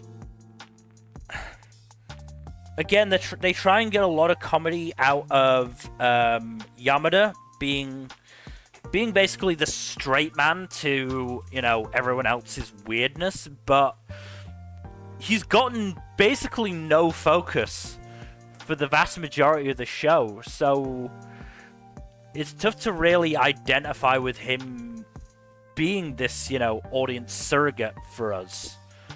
So yeah, this might get better. There was a hint that it might get better because they got absolutely fucking demolished in this practice game. Like fucking 18-2 or something like that. Oh, jeez. Yeah. All 18 of those fucking runs coming in one fucking inning, by the way, which... What? Yeah. Holy hell! I'm not entirely sure if that's actually feasible or not. You know, I don't think it is. I'm no expert on baseball, but I don't think that's feasible. At some point, I feel like you got to throw in the towel, but like this would be the turning point, and I just don't have enough faith that Oblivion Battery is going to go in the right direction. Because again, they could take it in one of two directions. They could go the comedy route, or they could go the actual, you know, as I said, the actual genuinely serious route here, which would take it to a decent place. I just don't think it will. Anyway, let us move on to One Piece. So fucking good. Like, Egghead's been just really good so far in the manga and in the anime, and I've just been delighted by it. Also, I know you were happy to get this particular screenshot, because this is Gear 5 Luffy reflected in Lucci's eyes as he's about to get his ass beat. I always enjoy when Lucci gets his ass kicked. Yeah, Fraud Lucci. The L in his name is there for a reason. Yeah. You know, past few episodes have been really good. Most of 1100 to 1102 have been Luffy versus Lucci to some degree or another. And then 1102 and 1103 have just been transitioning to the next phase of the arc. With 1100 episodes, Jesus. Yeah, I was just thinking that. Yep. God. No way, how the hell did you do it for all this time? Don't know. I imagine a lot of drugs were involved. You know how people that high on the ladder are.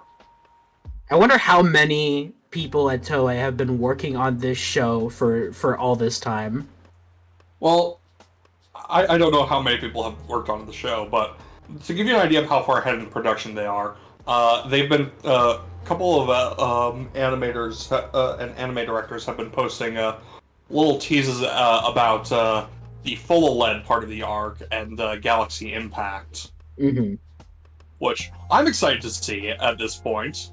But yeah, that's not for at least another few months, going by the pacing of the adaptation. Yeah. Depending on how many recap episodes they toss in there. Yeah. But yeah, I would gotta love that pacing. Yeah. Well, Egghead especially has benefited from the anime, like, expanding on various scenes here and there, like Wano did as well. But the adaptation expansion has been really good with Egghead and Wano, because they've just been expanding on scenes that Oda's just, like, kept pretty brief and glib. And I think it's worked out well in the anime's favor. But there's a lot of good stuff that's going to be covered this year, too. I don't imagine we'll get to full LED until, like, probably July at the earliest, depending. but that's gonna be good shit. There's a lot of good shit coming up, especially after they get through the transitionary phase that was set up in this episode. Yeah.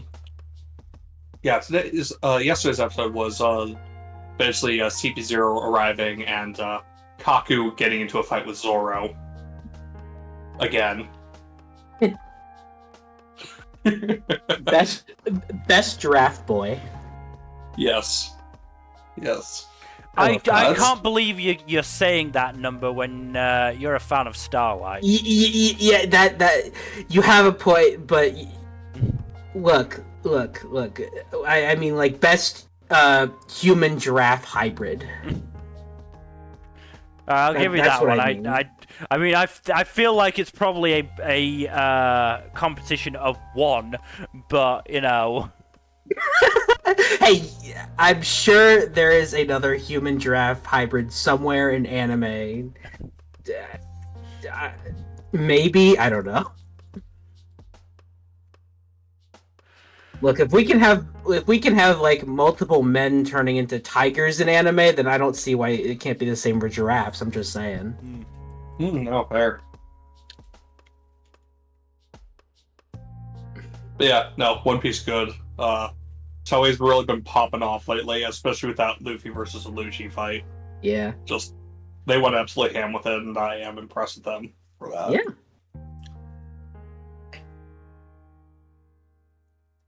Yeah. Should probably move on. Alright, let us move on then to Spice and Wolf Merchant meets the Wise Wolf. Before we get started, I just want to say I was when I was doing the setup, I was going through our list of shows and opening up the screenshots onto a Chrome window as I do, so I can save them and then put them into OBS. I got to Spice and Wolf, and I just looked at my list of time codes, and I looked at where I usually post them, and I was like, "Whore, I forgot to fucking get one." I went through my fucking list, all happy, like, yeah, I've got them all, that's fine, I'm done, and I was like, shit, I didn't get Spice and Wolves. So, yeah, I got this very sort of, well, not very last minute, but, you know, I definitely got this by just basically skipping through, I think, episode 2 and just getting this and going, nah, fuck it, this works. Or episode 3. It happens. I'm surprised you didn't get the Hollow Dance for the most recent episode. I'm watching this dubbed. I'm only up to episode 3. Ah. It's been good, though. It's been real good.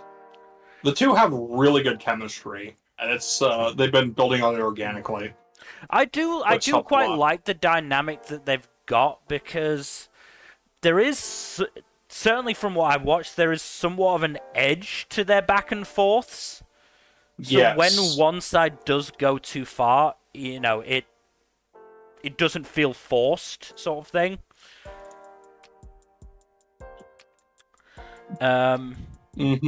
So yeah, I'm definitely liking it in that sense. Hollow is apparently an accomplished bullshitter.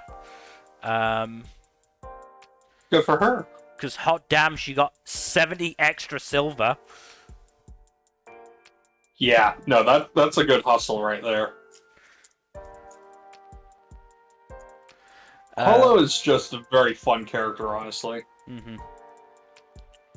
I'm presuming they explain a bit more about what's happening with this currency thing, because I was feeling a bit lost at the end of episode 3. Yeah, no, that's fair. Spice and Wolf is basically like economics, the anime.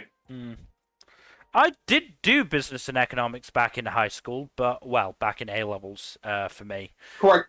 Sorry, it's medieval economics in the anime. Or Renaissance, if you want to be fancy. Fair. But, you know, I mean, I didn't...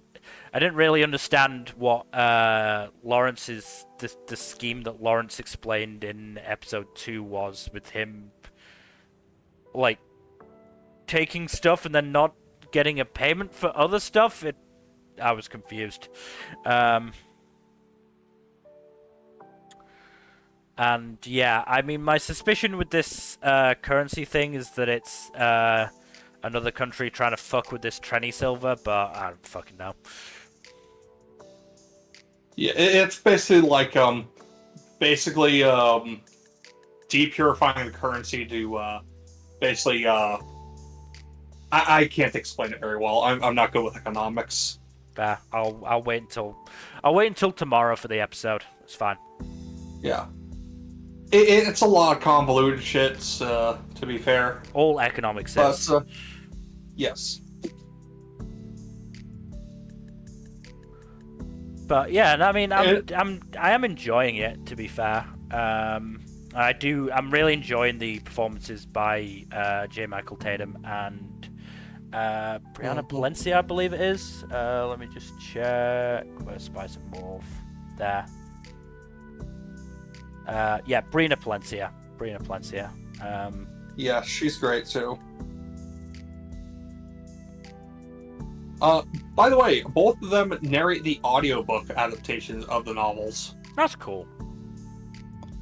Yep. I think it's just J. Michael Tatum for the first couple, and then it's both of them after that. That's cool. But yeah, no. I also really like the lore and the gradual world building of this one. It's very neat.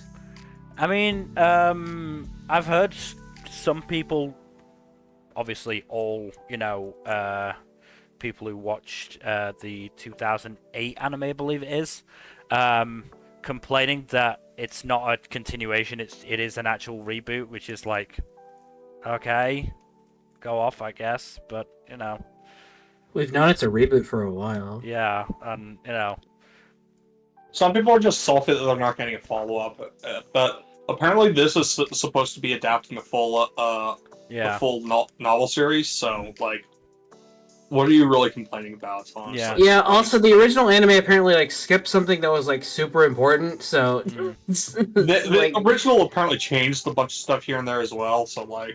Yeah, I get it, but it's like, it was probably better to just start fresh, let's be honest. Uh-huh.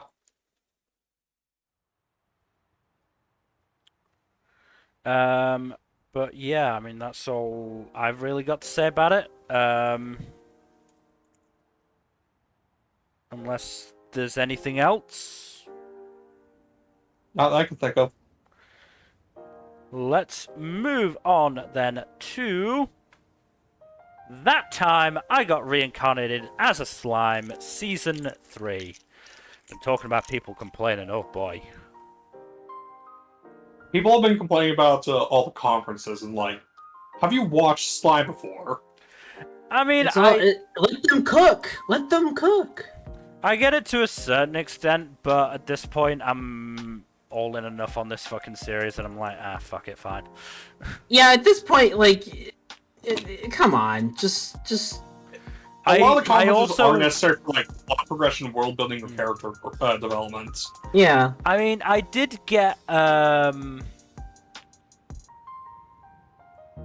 where was it? I feel like there was a couple of moments where it felt like they were just explaining stuff that had already been explained, just in a different context. And it's like, could you not have, let us assume that, if these people know this information, then these other people know this information and are making similar conclusions, sort of thing. But, I think some episodes are worse about it than others. Honestly, like... I mean, I feel like the most recent episode handles it a lot better than the episode 2 that came before it.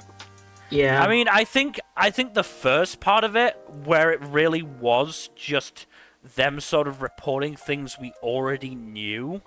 Yeah. that was going a little bit far. but Yeah. certainly the second half of it, yeah, absolutely necessary. Yeah. I also like a lot of the tension in that room there.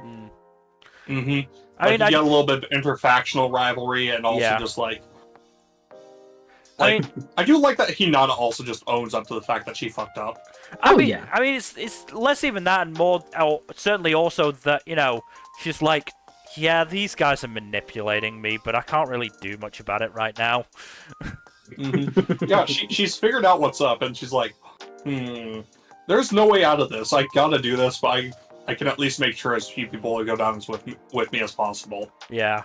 I mean, let's be honest, Hinata wasn't really capable of beating Rimuru pre-Demon Lord. She definitely can't now. Yeah. And she only at least won knows last that, time because yeah. she cheated. Yeah. I mean, that the reveal of Hinata actually working for Luminous. made me dislike her more. Because that was some hypocritical bullshit she was peddling when she attacked Rimuru. Like, come on! Oh, I can't suffer a monster to live. You're infatuated with a fucking vampire. You get off that fucking high horse. Yeah. Yeah. But yeah, I do like her actually owning up to her fuck ups and being like, I'm gonna go off and do this suicide mission on my own because I don't want any of you to get dragged down in it. And this is for me anyways, so no, stop. Don't try to follow me, please. Yeah. And some of them are following her anyways. So. Yeah, it's like, nah, we're going. We're doing this. What do you expect? But yeah, also, those luminaries are, of course, shady as fuck. So... Oh, yeah. I mean, this was my assumption, but I felt that the luminaries were the ones who fucked with Rimuru's message. But I've seen some people saying that it was Diablo, which Diablo wouldn't do that. No, he wouldn't do that. He is sworn loyalty. He is loyal to the fucking hilt. Yeah, he is drinking. He is fully drinking that Kool-Aid, which it confused me, and I was like, did I read that wrong? I don't think I did. It very much felt like the luminaries were the ones to do it. It makes no goddamn sense for Diablo to do it. It makes a lot more sense to luminaries. Even Hinata was like, they seem to be pushing this really hard. Yeah. You know, and it didn't really make sense for her to do that. She figured it out immediately. So. Yeah. So it'd be really weird for Diablo to do that. Yeah. But like, I don't doubt that he could have like his own like. Mostly for Rimuru's sake, I can imagine him doing something kind of like that, but in this case, that's not the case. So I don't think he did it. Yeah. No, as I said, I absolutely agree. I think it was the luminaries. As I said, I just saw some people saying it. I was like, Yeah. Those people are talking out their asses. Yeah. I mean, for the couple episodes previous to the most recent one, my basic summation of them is a necessary episode, I'm sure, but one where there's not really a huge amount to say.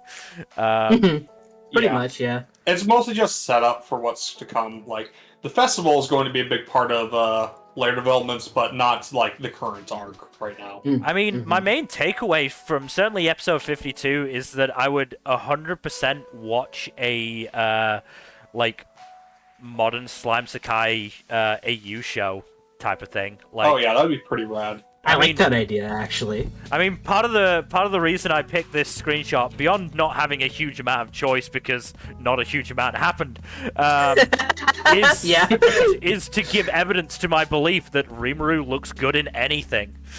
Yeah. Rimuru really is the fashionista of all time. He kind of just works it. I don't know how he does it. Like, look, by looking super androgynous. That's I mean. I've said this from day one. I fucking love Rimuru's design. It certainly his human design, or humanoid design, I guess. It is it is one of the main reasons I kept watching Slime even after I got bored to tears in those first couple of episodes. was knowing that was coming. To be fair, it is a very good design. No, it's very good. I love it. It's not a fucking Kirito clone like the majority of isekai. Plus, you know, he can shapeshift, and you know, we get both the human form and the cute little marketable slime form, which is great. Yeah. Also, I love the little slime-shaped Jellos that were. Yeah. I do love Rimuru being like, "No Jello for you" to Veldora when he found out Veldora was fucking up. Yeah. That was funny. Sad that Gabaru is back. I was hoping he'd stay away longer. To be fair, he's just a bit part right now. Yeah, he's not. He's not been bad. It's been Shion. This just like, is Shion even wearing a shirt underneath her jacket? No, I don't like, think she is. If she is, there's no way it's buttoned up more than maybe 2 or 3 buttons. Like, there's no way. No, she's got quite prominent chesticles. Yeah, and, you know, I dislike her because her cup size is higher than her IQ. Damn it. Look, I have beef with the whole concept. Tell me I'm wrong. Look, I have beef with the whole with the current implementation of IQ, but like, you're not wrong. Yeah.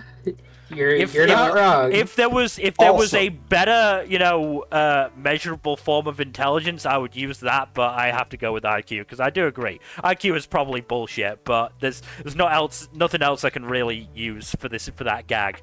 It works for the joke. It works for the joke. Wait, is it cup size in letters and IQ in numbers? There are letters for cup size, I'm fairly sure. Not numbers for cup size, I'm fairly sure. Yeah. But yeah, on an adaptational note, this is we're about midway through volume 7 of the light novels right now. So things are about to start ramping up. I mean, I'm fairly sure I know the answer to this question, but how far are we from getting at least a fight? 1 or 2 episodes at most. Cool. I'm glad. Because I do, like... I think Slime is one of those series that does an overpowered protagonist actually pretty well. Yeah, it does. The thing is, most volumes of light novel, it's an escalation up from, like, a lot of it's, like, build up, and then you get, like, the last couple chapters are action sequences towards the end. No, I definitely get that vibe from Slime. Yeah. Also, can we get more Ranga this season, please? No, Ranga is fucking fantastic whenever he appears. Exactly, he's just the best boy. Based on the pacing of this, I think they might adapt up through volume 9.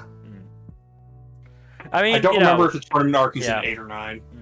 I mean, it's a good thing this is 24 episodes, though, because they're not rushing things, are they? No, they're not. They are taking their time, and that's a good thing. Yeah, Slime's pacing has improved a lot since season 1. I have something to say about pacing in another show we'll be talking about later. Yeah. Oh boy. So, question, because Slime is one of those series that I'm very bad about remembering details for. Have we met this Eastern merchant before? Because he seems to be fucking up all kinds of shit behind the scenes. It's not any single Eastern merchants. It's a bunch of them. So have we seen any of them? Have we seen any of them? No, it's basically just this coordinated espionage effort. Okay, and they're basically saying, Good. This is coordinated espionage, we don't know from who. Good. I do like that they go into detail about, like, hey, maybe this isn't just the work of a single mastermind. Maybe there are multiple masterminds, and now their goals are conflicting. No, and I like the way they did it, because Rimuru is doing the vast majority of the deductions there, and it really was just, you know, Raphael, you know... Basically acting as a sounding board. Basically, to help, yeah. And, you know, because, again... It would be very easy for Slime to just lean on Raphael as this, you know, exposition machine. But again, Rimuru is actually figuring things out here. Yep. I do like that it's not the work of one shadowy overlord, but rather like a bunch of different plans at play that are overlapping. It definitely, you know, fleshes out the world, though I do wonder, you know, after we got introduced last season to these demon lords who seem to be, you know, the big cheeses, basically, is there somebody above them that we don't know about yet? So, they mentioned the Tenshi War. Was it Tenshi? I thought it was Tenma. Tenmo War, that's what it was. Okay. I got confused because Tenshi is the word for angel. Fair enough. No, it's fine. I was like, God, did I write that down wrong? How bad was I doing in my notes? No, the Tenmo War. Yeah. You'll get more detail on that later. Yeah. I won't elaborate. But yeah, while the Demon Lords are the big cheeses, most of them don't really give a shit about politics. I mean, fair. I can't blame them. The only ones that are really involved with politics to any degree at this point are Luminous and Rimuru. Rimuru is more of a necessity than anything else. It's mostly because exactly. It's mostly because people won't stop poking the slime. Exactly. Speaking I mean, to be of, fair, the slime is very fun and gelatinous. Yeah, but speaking of, Yuki, you idiot. You're gonna get yourself and your friends killed. Yeah. Like, oh wait, no, we got the reveal of what Yuki's all about, right? I don't think so necessarily, but I'm really not the person to ask. If it happened in season 2, I'm probably not remembering it. I know he's a bad guy, but that's about it. Yeah, like, Yuki's being very bad about keeping himself under the radar with Rimuru. Yeah, I can't remember much about Yuki either, to be honest. I recognize him, but it's like, did we get I don't think a proper reveal, or... I know, everybody has been unsubtle about it. Yeah, I mean, they showed his fucking silhouette when they were talking about masterminds.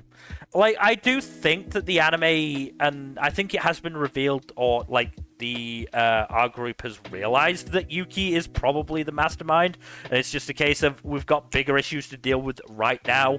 At some point, we're gonna go crush him into a puddle, but, you know, for now... I don't recall Yuki being the sole mastermind just so much as the sponsor behind, No, again, he's not the sole mastermind by any stretch, but he is one of them.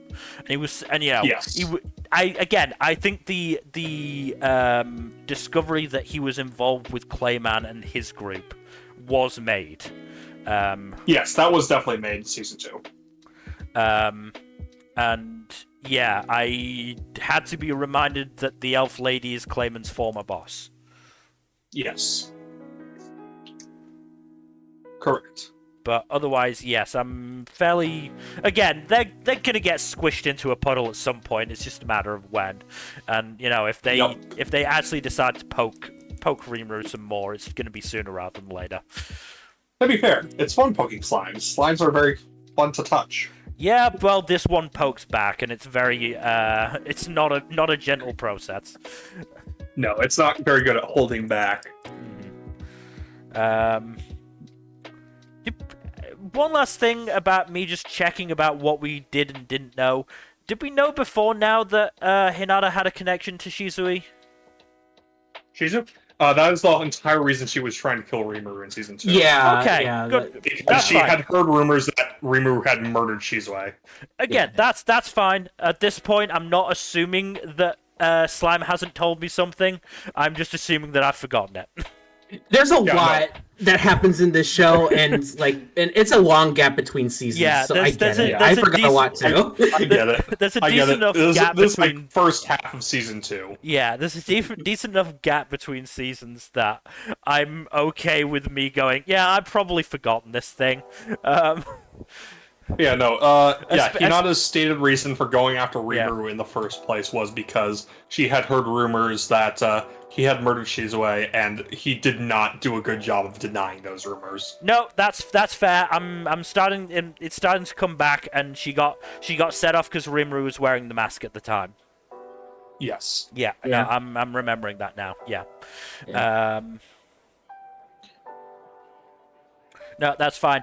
Last thing I want to say about Cells at Work is that during the several episodes long meeting for Tempest, Veldora was reading Cells at Work.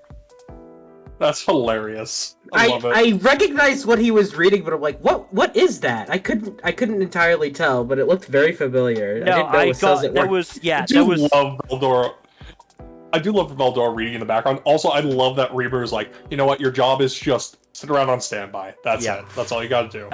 Good job. Yeah, no, there was a shot of it where the cover was partially obscured, but I could see some of the characters, and I was like, fairly sure that's motherfucking Cells at Work. And then there was a clear shot of the front cover. I was like, yeah, that's definitely Cells at Work. That's 100% souls at work. But hey, you know, Veldora's got good taste. Yeah. Now he's getting educated on the human body. Yeah. Very cool. I mean, at one point when it looked like Hinata was gonna go after Veldora, it was just like, okay, you want to die then? Good for you. Yeah, that's a little insane. It's like that's like the one person you should pick a fight with. Like, what the hell? I do love Hinata just putting her foot down and saying, like, we are not doing an invasion of Tempest. They have Veldora now. We would be wiped out instantly. I mean, I'm not willing to give full credit to Hinata, because she was all in on going to Tempest until Luminous was like, just leave them the fuck alone. It's not worth it anymore. No, I get that. At the same time, though, like, it was a very simple way to calm down her more hot-headed contemporaries. Who, you know, some of whom were all too happy to go full Leroy Jenkins. Oh, yeah. I mean, there was that white-haired kid-looking guy who is destined to get himself murdered at some point. Oh, yeah, no, he's going to get absolutely fucking murked if he tries anything. Yeah, no, he's gonna get squished by something very soon. Also, who do you think is the one who murked that bishop dude? Oh, I mean, fairly sure it was the Luminaries, wasn't it? No, it's not the Luminaries. You see the bits of the uniform, and it's not one of the Luminaries. It's one of the fighters who was in the meeting room with Hinata. I mean, I'm gonna be honest, I didn't hugely take in most of them. Understandable. There are a lot of them. It could be hot-headed guy, it could be one of the beefcakes, it could be one of the more sane-sounding guys who's actually, you know, fucking being a double agent for the Luminaries. I honestly don't know. Well, you'll find out eventually. I'm sure we will. Yeah. But no, this is a good arc of Slime. No, I'm still enjoying myself. Again, I'm all in on Slime at this point, so Besides, things are ramping up finally anyways, so I mean, if nothing else, getting Hinata to Tempest is gonna bring some new interactions. Yes. Which should be honestly, some of the character interactions in Slime are always really fun. I just wish they didn't include, you know, Shion or Gabaru or Kenshiro Suda. Hey, leave Kenshiro Suda out of this. He did nothing wrong. No, Suda's character is actually pretty good. He's been fine. I know. I just have to. I have to do it for the bit. Yeah. Yeah, we get it. Anyway, let us move on to Tonari no Youkai-san. So this is delightful. This has been ping-ponging between chill and not chill. Yeah. In a well-done way. I mean, I would say my biggest concern thus far for the show is that the pacing has felt quick. It has not lingered on much. Thus far, it's fine. But it's something to keep an eye on as the show keeps going. But, you know, I mean, Buccio is still fucking best boy. You know, we've got the Jiro stuff was pretty good and pretty interesting. Again, feeling a little bit rushed, but still well done enough to cope. I like the potentially gay car yokai. Yeah, the sweet old car dude is really fun. Wagen and Kazuhiko. I have a feeling that, you know, Japan sees the word partner differently than we do in the West now because of, you know, queer couples using it, but still, I'm gonna, until they explicitly deny it, I'm going to believe that they are a cute old gay couple.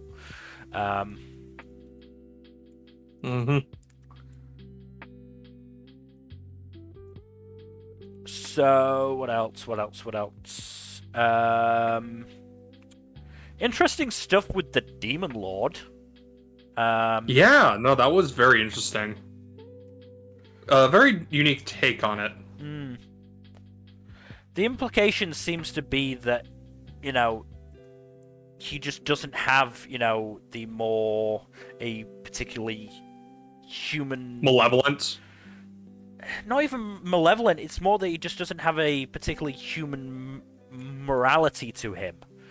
So, you know, he might do bad stuff, but it's not necessarily malicious, it's just, you know... It's just something that he would do, but he also is capable of doing, you know, good stuff, as we saw with the secretary. Yep.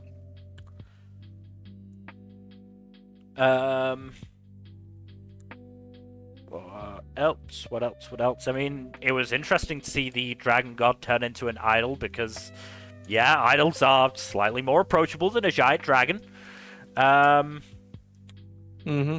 Yeah, a big fuck-off dragon is not going to be the most approachable thing. Yeah, and then we got into fucking sci-fi bullshit.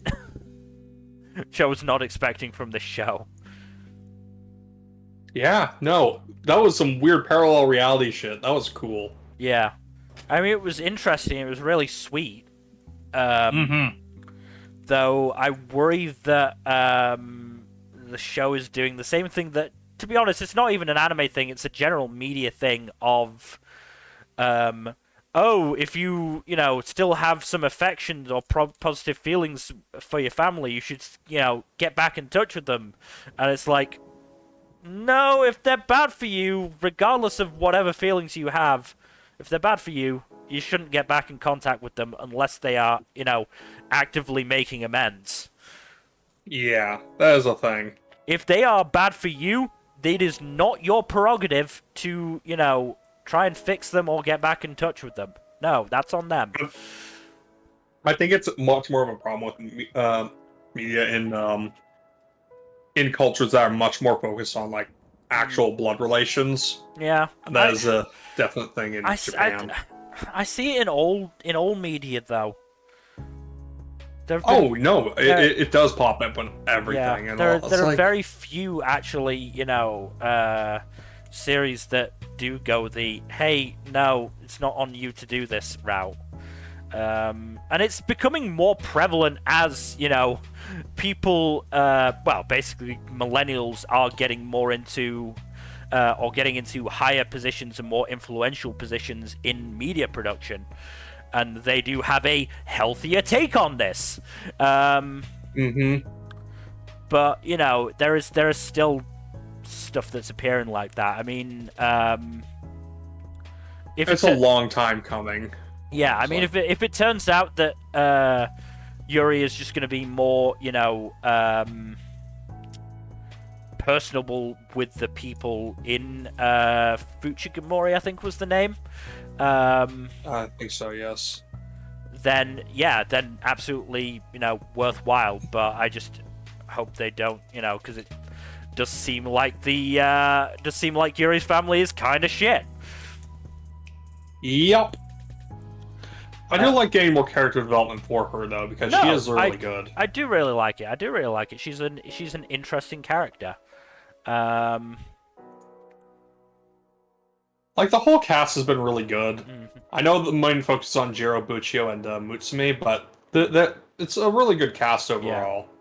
Yeah. I mean, we haven't even talked about episode 2 with the fucking Rain and Ryo side that was story. so cute. That was pretty cute. So cute. That was quite cute.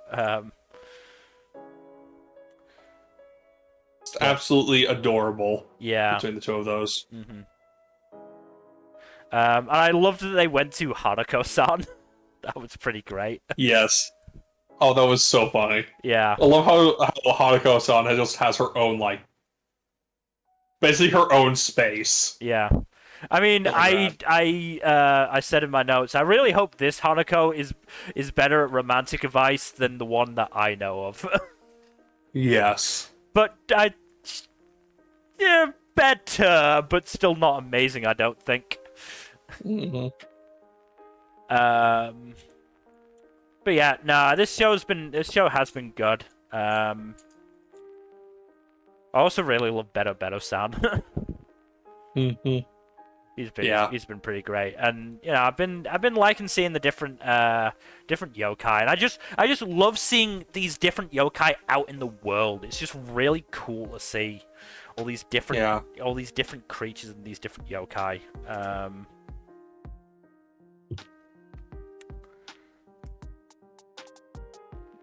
But yeah, I'm not sure if there's much else for me to say. Do you have any final comments?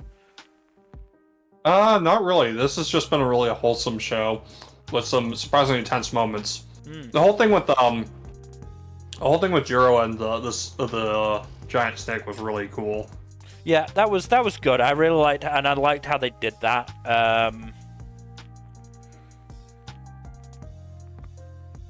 But I mean, once Jiro was reborn, not a graceful landing. Mm-hmm. And it's sort of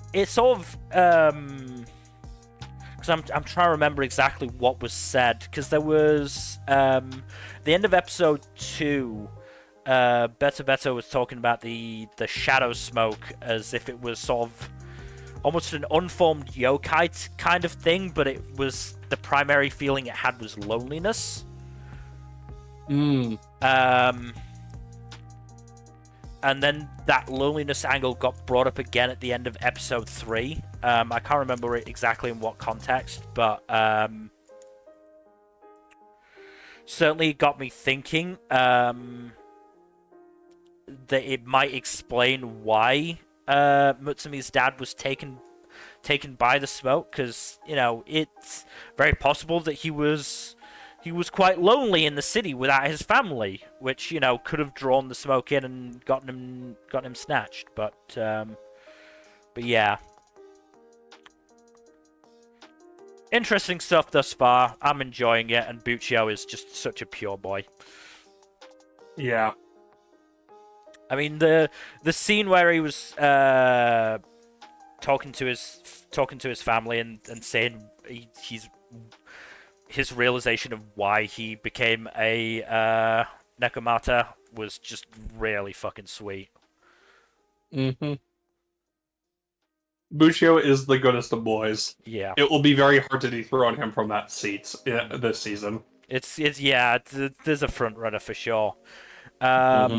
But we should just scroll down for my notes.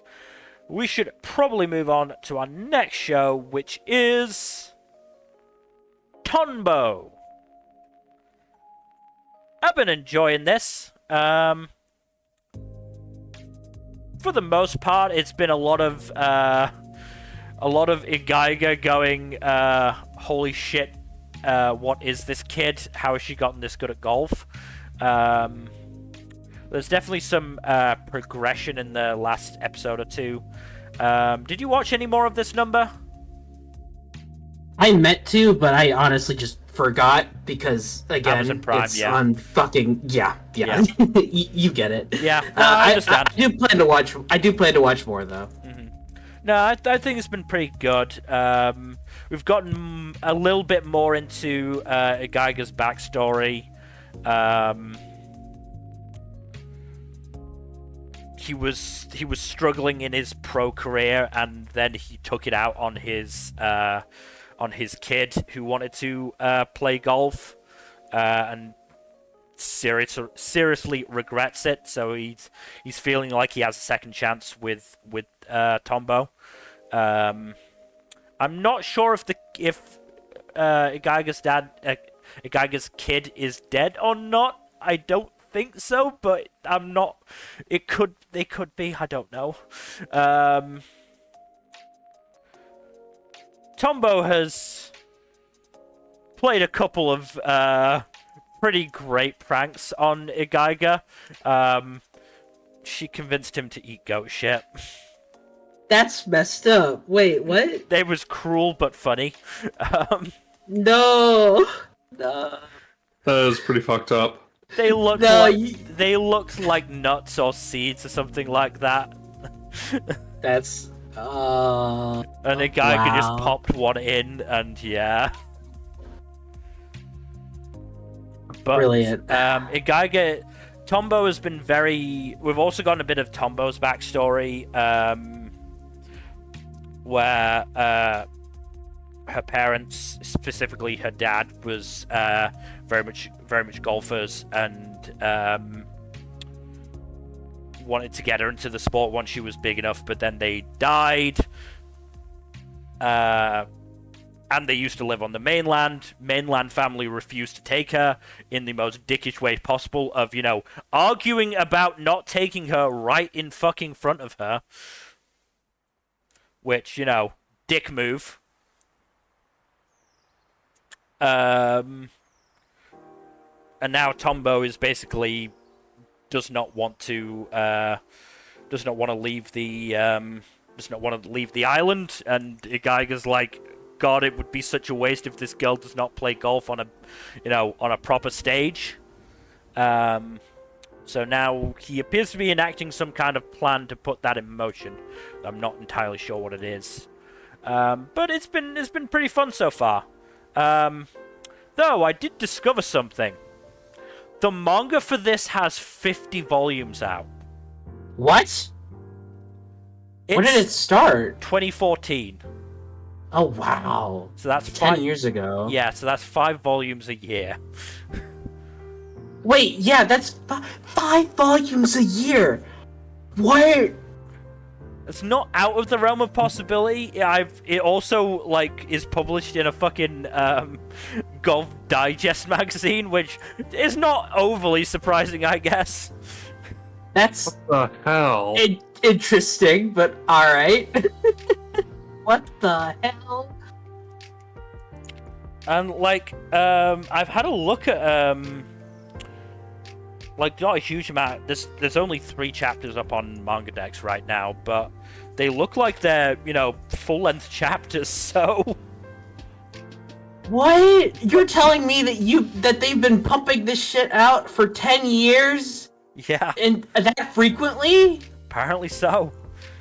That is cracked. Fair play to them. Fair fucking play. Obviously, also don't know, how many chapters are in a volume. So, but yeah, no, 50 fucking volumes is insane. Holy cow! Also tells me that we are 100% not getting a full adaptation. No. They can do it. I believe in them. Unless OLM is just gonna go, fuck it, we're just gonna do this for the next, 10 years. Maybe if they ever lose Pokemon, sure. Yeah. But, I mean, I would welcome it. Thus far, it's been really good. But,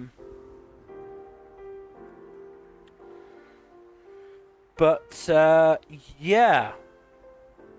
I think that's about it for me for Tonbo. So, let us move on to the next series, which is Train to the End of the World. Ooh, this show's good. Oh yeah. I love eating books. Yeah, who doesn't? The taste of paper. Yeah. Remy and Akira had just have such a fun relationship dynamic. Yes, I like it a lot. It's very cute. Mm-hmm. I don't even necessarily read anything romantic into it. I just think they have a good dynamic. No, I mean, you could read it that way, but I think they're just fun.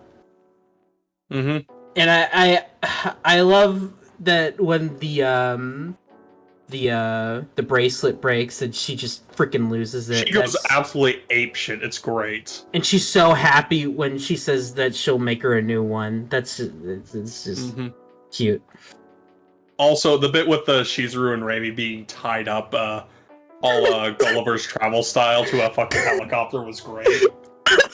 I think how they got out of it was even funnier. Oh, it was hilarious. Let us out or we'll pee on you. What? You'll let us out or we will pee on you. Do you want that? No! Then let us out.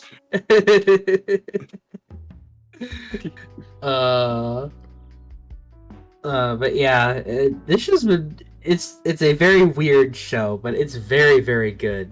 Episode 3 was just absolutely insane. That was the mushroom episode, I believe. Okay, so yeah, the weird, creepy mushroom episode, yeah. Yeah. Dude, that was some disturbing shit right there. Yeah. But that was good. Just like... Also, poor Akira just having the mushrooms come out, just like, later in retrospect on her. Yeah. Just having to deal with that. Also, when those mushrooms got yoinked, they just crawled away, screamed, and exploded. That was unsettling. Oh, that was terrifying. It reminds Several me of the towns they visited in between the Lilliputian town and the Mushroom town were also very unsettling. Yeah. Also, if you take a look at the map that the weird dude gave them, it's weirdly enough it is accurate to the places they've been to. So it's pretty interesting. Which does make one a bit concerned for what's to come, because yeah, there's likely some freaky shit in store. Yeah.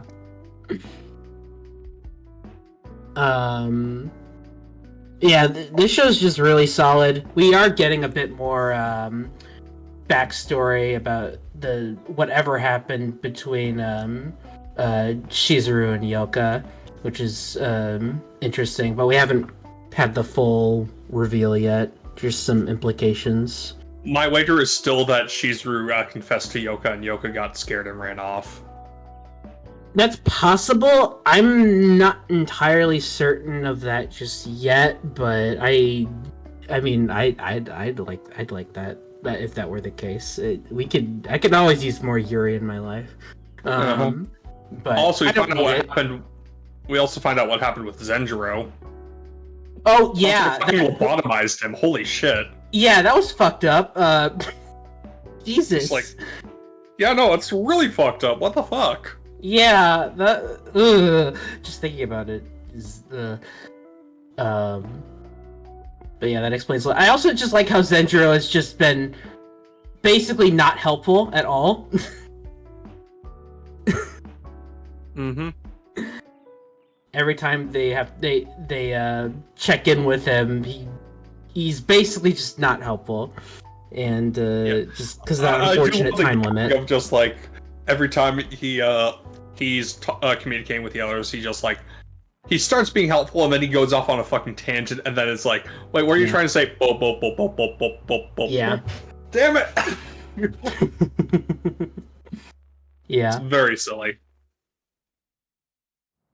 Yeah. Really, really good show. Some really neat ideas here and there. Very curious to see what happens next. The dialogue in general with the characters is very good. It's very punchy, very quick, and it's just entertaining. Yep. Yeah. Yeah, it's a really solid original. No idea where it's going. Get derailed, but yes. Yeah. Okay. No. Shut up. Shut up. That was terrible. I'm not apologizing for that joke. No. Shut up. Let's move on. Moving on then to Tsukimichi Moonlit Fantasy Season 2. This screenshot isn't from any part of the show. This is just from the ED. I just like it because they all look incredibly dapper in the suits. No, stylish as fuck. Yeah, exactly. But yeah, past few episodes have been really good, but they've also been a very strong reality check for Makoto, because he has been put down by the Merchants Guild and backstabbed by the demons he was trying to ally with. So it's been a not fun time for him, and but the tournament went really well for his students because they fucking cleaned up really easily. Shocker, he got betrayed by demons. I know, right? So surprised. His students did really well in the tournament, which was great, and it was very funny. So Illumgund, who is basically a jackass, who was opposed to Makoto and his students for reasons of he was bothering someone and Makoto beat him up for it, and he's been pissed ever since. So he tried to, humiliate one of Makoto's students in the tournament, and he even fucking cheated, basically bribed the judge to let him walk out in full armor and actual sword in what's supposed to be a tournament with, practice weapons and shit. And he still got his ass utterly fucking wrecked, which was very satisfying. But yeah, he did the same thing in the team battle tournament and also got his ass summarily kicked, which was also very fun, despite his team having a numbers advantage too. Mm. Unfortunately, he has also been fucked over by the demons, and he gets transformed into a giant fuck-off monster, along with a bunch of other people in the city, so it's causing chaos that Makoto and his allies are hoping to alleviate. Chaos and that's where the most recent episode ended off. Was that? Chaos on the streets of London? More or less, yeah. Except it's, with giant mutation monsters. That sounds like London. So, yes. But yeah, no, it's been very fun. I do appreciate that they've shown for as powerful as Makoto is, not everything is going to go his way. Mm. Like, it's a lot more nuanced and better handle than most isekai power fantasies, which is very good. Mm. Alright, moving on then to Unnamed Memory, which apparently has a proficiency for stating the obvious. Yup. Also, this is the one I was talking about when I was mentioning pacing problems. The prophecy will help. Fire indeed hot. God damn it. God damn it. I love Futurama so much. It's so funny. Yeah, me too. It's so funny. I will never complain about you quoting Futurama. It's very hard to go wrong with quoting Futurama unless you go with one of those outdated jokes from it. Some of it, yes. Some jokes haven't aged well. Fire indeed hot is not one of them. Yes, No, Fire indeed hot is great. Timeless. Yes. But yeah, this is the one that has the big pacing problems, and this is probably the one I'm closest to dropping because of it. Because they are apparently breezing through the source material, and I can tell as someone who hasn't read the source material, which is not a good sign. You can get that impression sometimes. I mean, obviously the biggest example I've got of that is something like Saturn's Pride, where you could just tell how much they were cutting out. Yeah. And it's most egregious in the most recent episode, because as opposed to just straight up skipping a storyline or two here or there, and it's not really noticeable because all that changes is character dynamics slightly shift, and that can be excused by oh, there's a slight time skip, etc., etc. But here, what they do is they have instead of showing Tanasha and Oscar actually doing, engaging in their duels to practice, they just show the beginning and aftermath of it at most, and it's just you could show me at least once what these duels look like in full, as opposed to just straight up skipping through most of them. I mean, that's Studio Engi for you. I did warn y'all. What's more disappointing is I believe it was episode 3 had a really good action sequence where Tanasha is fighting a giant fuck-off wolf. And it's just really cool action, Sakuga, for her spellcasting and stuff. And why don't they bring that effort to every episode? Because they're Studio Engi. Come on. I've also heard that his name's Oscar. Yeah, Oscar. Oscar's voice acting has not been amazing. It's left a lot to be desired, yeah. Mostly been staying in the dull surprise region. He hasn't really been very emotive. Which Especially is not compared. Yeah. Tanasha is actually really good as a character. I just wish, I mean, it's a shame because I'm looking at what his VA has done. VA being Nakajima Yoshiki, and he's done some good stuff and some roles that I know that he's been good in. I mean, he's fucking. He was Yo. Yeah, he's Yo That's in funny. Doctor Stone. Suzuri in Mononogatari. He's been in a bunch of good stuff. Jeez. So, like, I can only think that it's just poor voice direction, maybe. Probably. Um. Yeah, it's overall just kind of disappointing, honestly, like, how rushed this has been. Yeah. Because, again, like, I have not touched the source material at all, and I can tell this is being rushed. Mm-hmm. It does have me a bit curious about picking up the light novel. I might do that at some point, but I don't know. Like, again, Tanasha is a very compelling character, but there's not really that much about Oscar that's really compelling right now. I think giving him more interiority, like a light novel would usually provide, would help a lot with that. And, you know, you could provide your own voice to him instead of one bored monotone. Exactly. Yeah, like, this is probably the one I'm closest to dropping, if I'm being honest. Maybe. But we'll see. I'll give it another couple episodes, see if it cleans up its act at least a little bit. Maybe you could drop it in favor of Yatagarasu.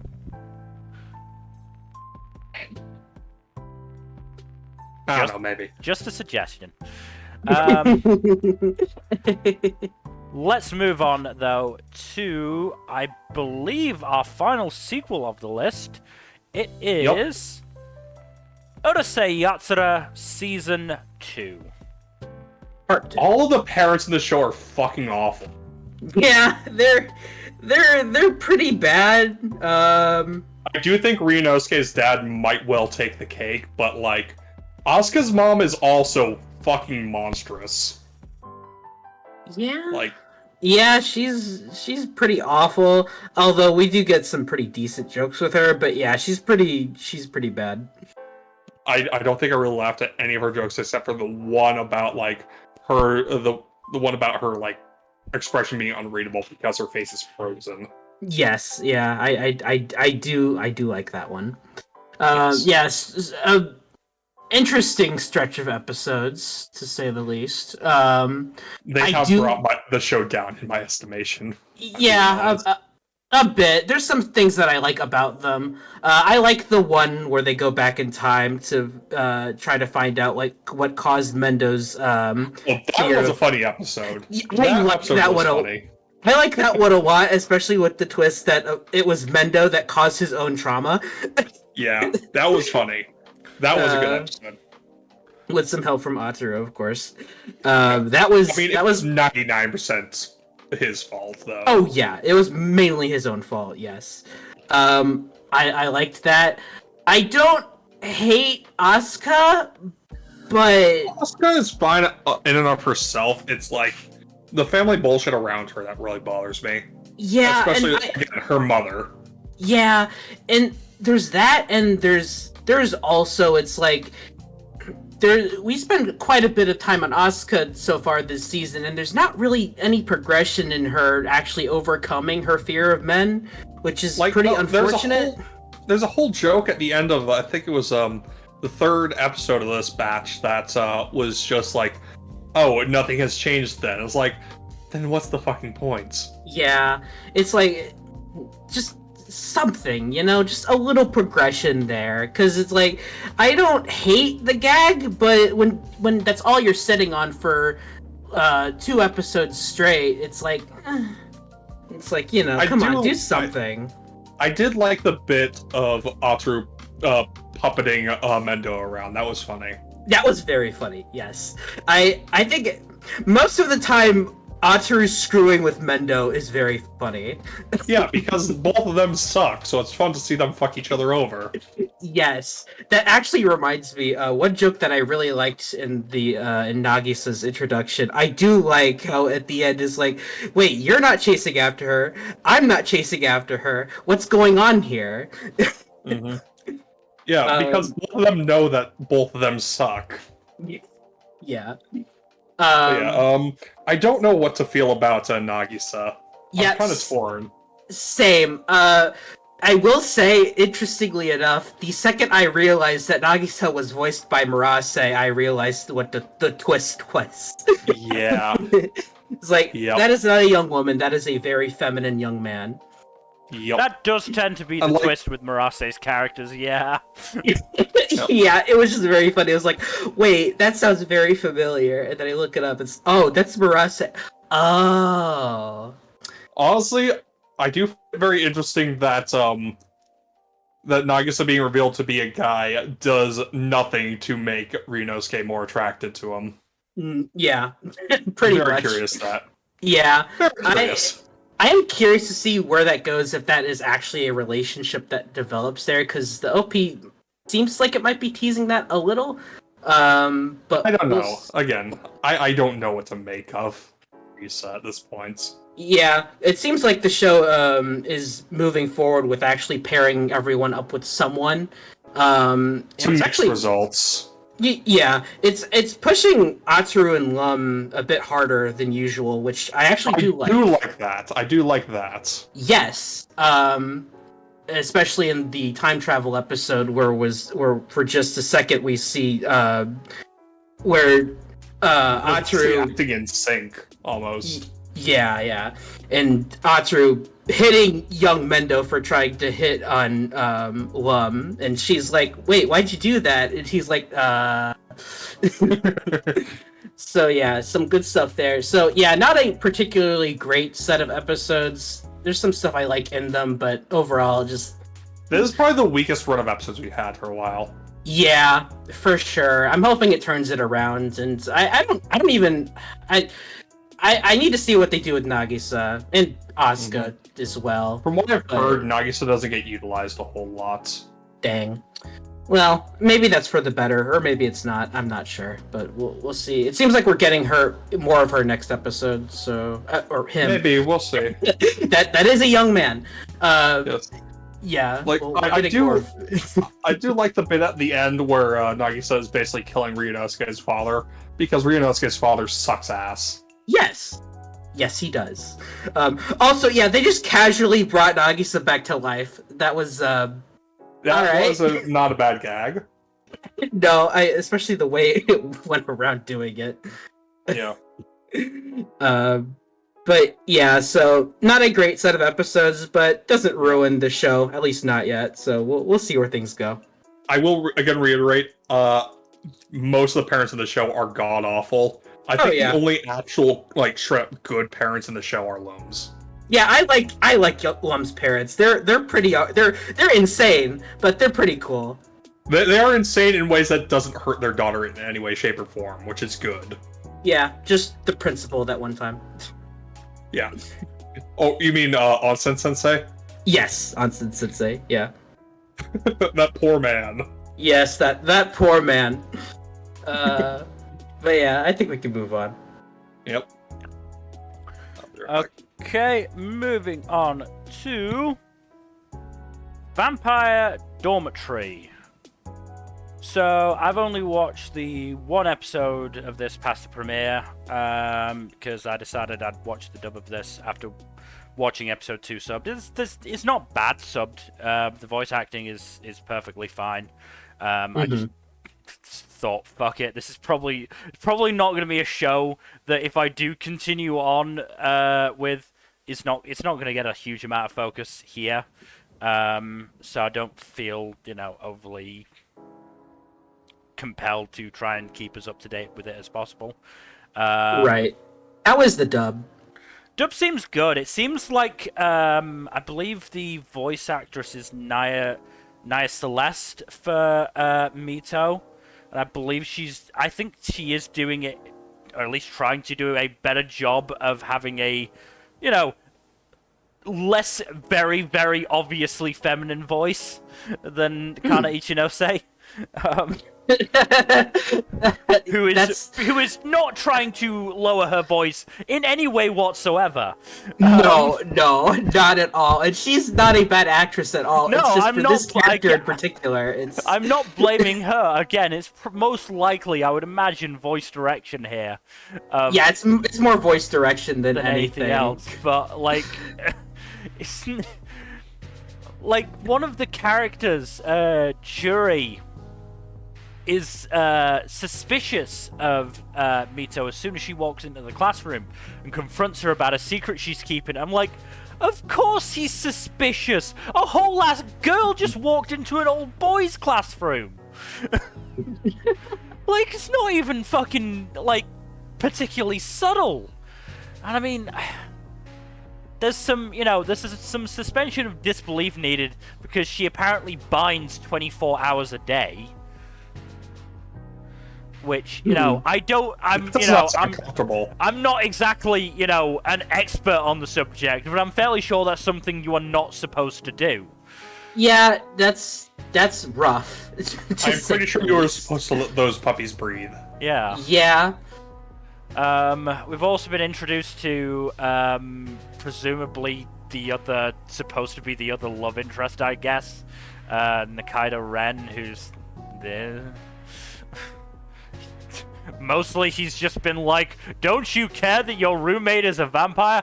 Oh my god, you have a supernatural hickey! You know he's a vampire! Why are you still hanging around him? And it's like, well, the vampires have treated me far better than the humans thus far, so I'm gonna stick with them if it's okay with you. And it's like, okay.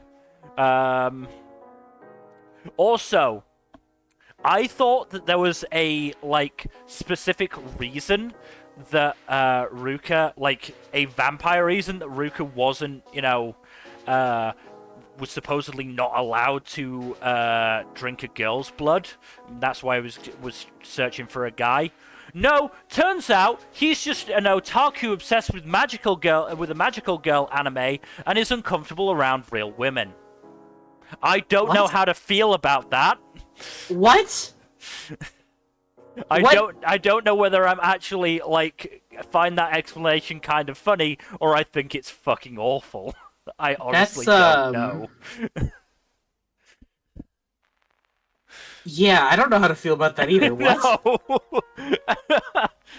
But, okay, I guess. I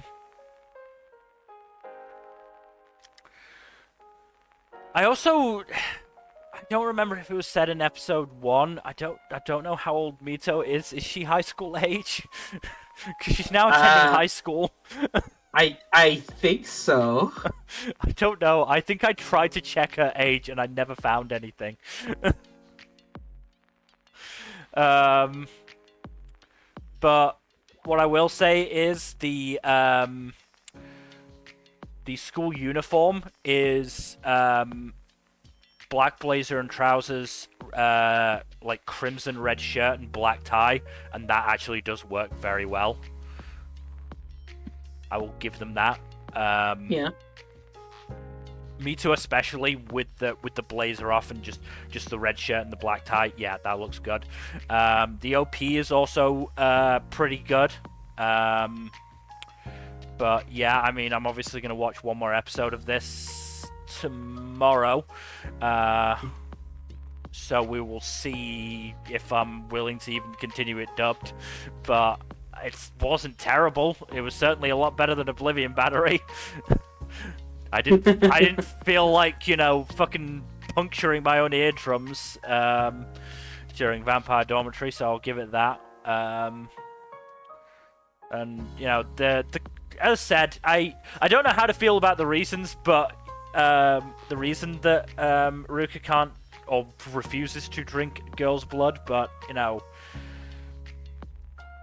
the way that Mito is reacting to it as the straight woman is pretty good. I just don't understand why this can't be a yaoi. Why can't Mito just be a guy? Why does she have to be a fucking cross-dressing girl who gets stuck in an all-boys school? Because Japan, Mill. I know, but I just don't understand it. This would be Also, genuinely pretty good if this was a fucking yaoi. They couldn't commit. They can never commit to the bit. Also, the manga is ending June, so... Yeah, I just found out. Interesting. So I very much doubt we're gonna get a full adaptation, but maybe we will. I don't know. How many volumes is this? I don't know. 13. So unlikely. Yeah, probably. It feels unlikely. It might even be 14. Not sure, but yeah, it's just okay. So yeah, that's pretty much everything I have to say for Vampire Dormitory. So let us move on to another one of my shows, which is The Way of Pon. So watched 2 episodes of this, got to episode 3, still enjoying it. It is starting to go past my my very limited mahjong knowledge. Oh boy. Which, obviously isn't helped by the fact that I haven't played a Yakuza game for a couple of years, so I haven't played mahjong.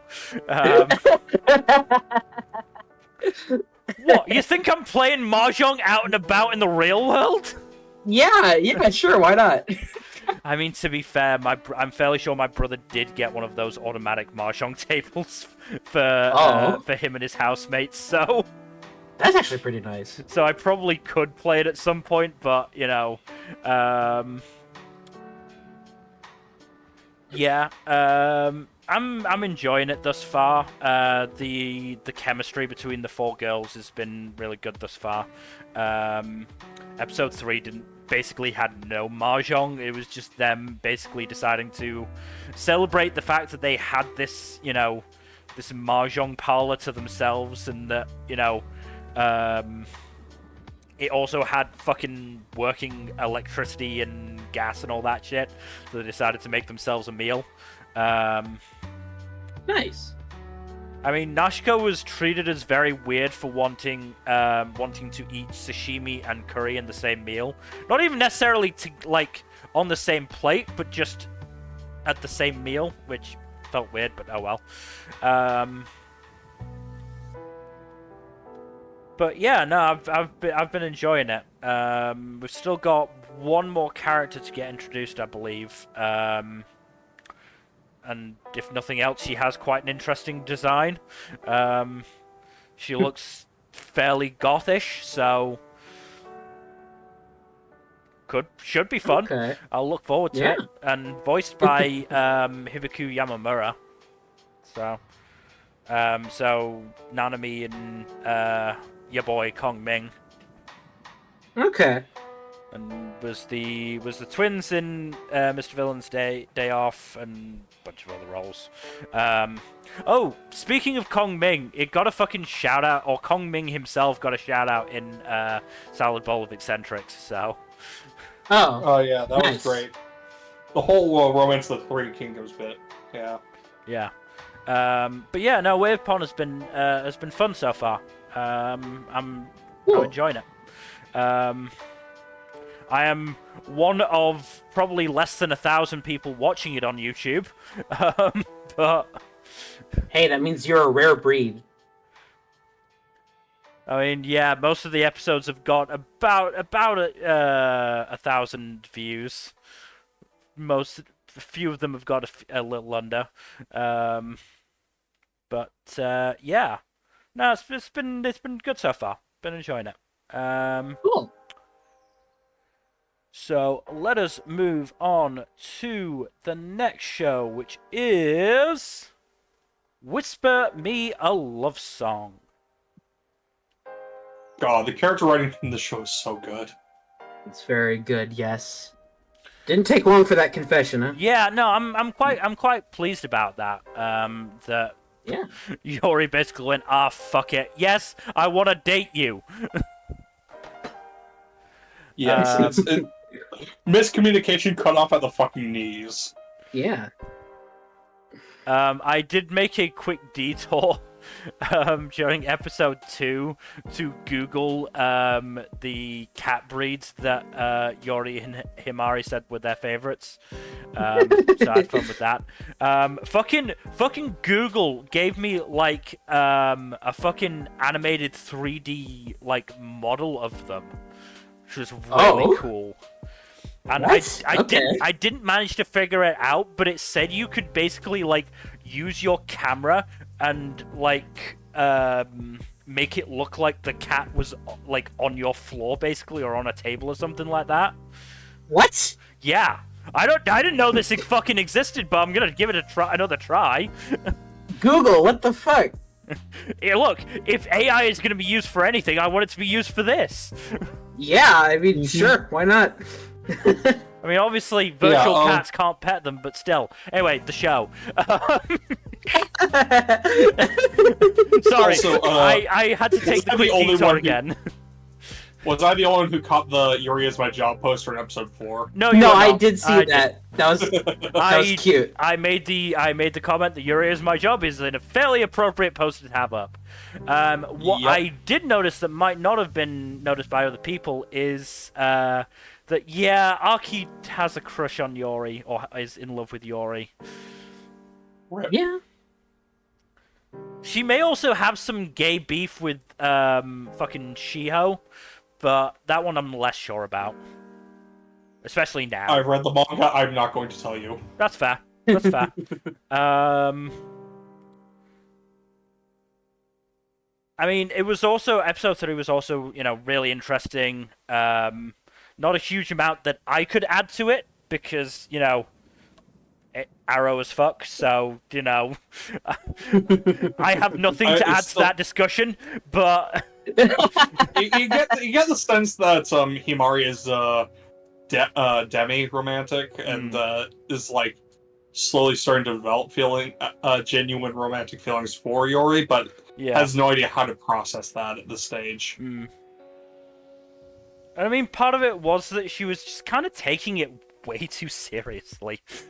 Yeah. Like, I get that there's somebody you really like, even just platonically, and you don't want to necessarily ruin that relationship with them for the sake of a romantic one that may not work out. But, like, what eventually ended up being the resolution, basically, again, I don't know. I'm Arrow as fuck, not dated, but it felt like that was what they ended up doing was what dating is. They went on a date, basically, and Himari was basically oblivious the whole time. Well, no, I mean the resolution that Himari had of I'm going to hang out with you and see if I develop feelings for you. Is that not what dating is? I mean, I mean that's what her friend tells her, basically. Yeah. Like, no, not everyone starts dating while they're in love. Some people start dating to, determine their feelings for each other. But again, I don't know. But she's feeling things out, Yeah, that was just the reaction that I had. I really like how the show handles communication and the development of romantic feelings, because it's very good at handling that. Yeah. I mean, also, I watched this one right after I watched Jellyfish, so my opening note was from one show about music gaze to another. I mean, we're feasting real good with the Yuri stuff this season. Yeah, we sure are. Jesus. Also, Yori is just such an excellent disaster lesbian. No, I love Yori, and I love her fashion sense as well. But I also want to point out that I was going through my because I've started copying my words into my notes into Word, and they took umbrage with the fact that I used music gaze, which could apparently be discriminatory. Fuck you. What? So dumb. They said I should change it to music gay people. Okay. Sure. Anyway, also, Morota is a very, very cute cat. Indeed. Yes. I do love that Yori is a huge lover of cats. Yeah. Is a very delightful personality trait. Mm-hmm. God, another one of my notes. God, we're still only on episode 2 and they're eating pasta together. And spaghetti at that. Open brackets. Insert lesbian spaghetti joke here. Close brackets. uh,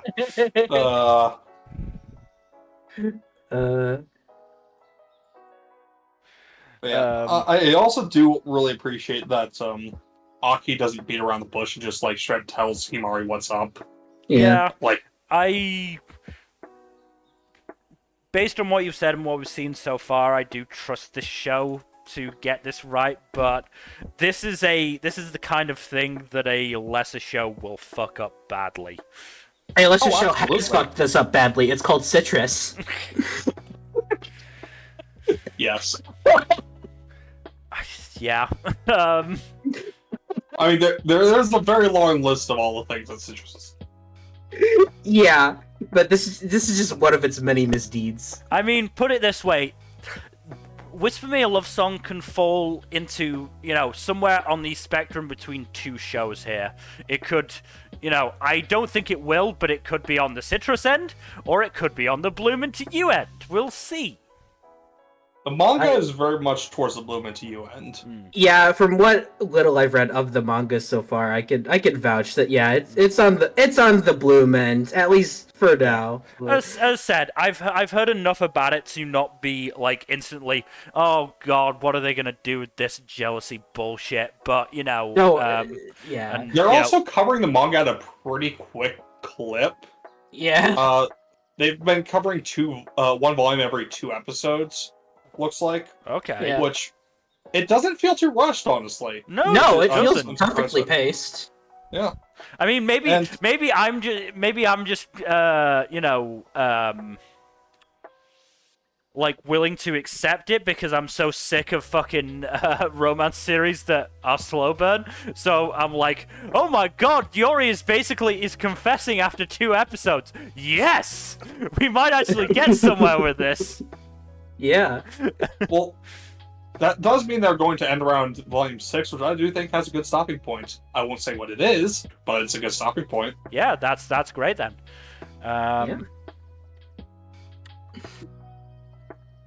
Yeah, it was also very funny to see Himari so conflicted about getting to see Yori in a band, but that meaning that cuts into their alone time. Oh yeah, she's suffering from withdrawals when they're in class. It's so funny. Yeah.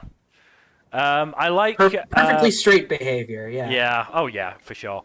I mean, to be fair, Himari's not even approaching the whole sexuality thing. It is just okay, I'm just gonna focus on this one example. I'm not gonna explore the sexuality thing that's gonna cause a crisis. Just gonna leave that one alone. Just gonna put a pin in that. I do like that she also asks her mom for advice too. Yeah. And the advice her mom gives is really good. Mm-hmm. Yeah. I also like Momoko. She's been fun so far. Oh yeah. Mm-hmm. And I did like that. Yes, Yori got jealous that Himari was spending time with Momoko, but Yori realized that it was a bad thing she was feeling like this. Yeah, she recognized the ugly feeling for what it was. Yeah, she knew it was jealousy. It was like, no, I shouldn't be feeling jealous. There's nothing going on. I know there's nothing going on, but I can't help this feeling. Jealousy is a fickle bitch. Mm-hmm. Yup. But yeah, I'm trying to think what else there is to say. I mean, I've got a lot of notes about Himari being a tease and being dense in episode 2, but that's I kind of went out the window once Yori confessed. Yeah. that became a lot less fitting after that. No, Himari is just a goof. That's all. Himari is no thoughts head empty, but she is delightfully so. Yes. like a little puppy. Mm-hmm. But oh, and the whole offering to split a 2-pack of cat phone charms. That's basically a marriage proposal in the world of cat lovers. So they're basically married already. Yep. Yeah. But Waiting for the cat-shaped wedding bells. yeah.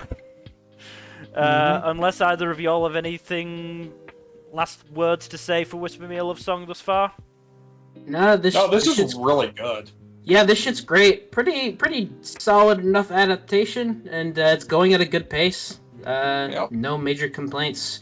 Yeah. The writing and characterization are on point. The one minor nitpick is I do wish like the animation was a bit better. Yeah. I mean, it's only really noticeable in like the musical scenes. Yeah. Like after episode 1.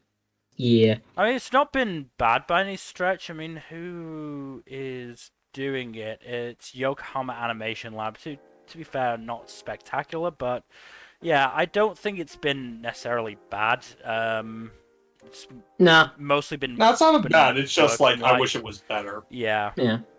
I can understand that, but again, it's a romance. It doesn't necessarily need to be, superbly animated. As long as proportions stay accurate and there's nothing off model. Yeah. Emotions can be seen on faces. You can probably get by. Yeah, the art's also consistently looked pretty good throughout. Yeah. So. Yeah. I mean, I did notice at one point there was a not particularly well animated moped that got dragged into shot and then dragged back out again. Yep. Yeah, I noticed that too. That was funny. That was funny. Clearly wasn't touching the road. They basically just dragged in and dragged out. Why even have the moped at that point? I don't know. It's like. That didn't add anything to the scene. It was just funny. It's like, come on, don't even bother at that point. Anyway, we should probably move on to our penultimate show, which is Windbreaker. I actually did start this. I'm not caught up. I'm only at 3 episodes in, but I did start this. It's really good. Same, because I'm watching the dub, which is very good. That works out. Yeah. Oh, y'all are gonna really like episode 5 when you get to it. I'm looking forward to it because I've been enjoying this greatly thus far.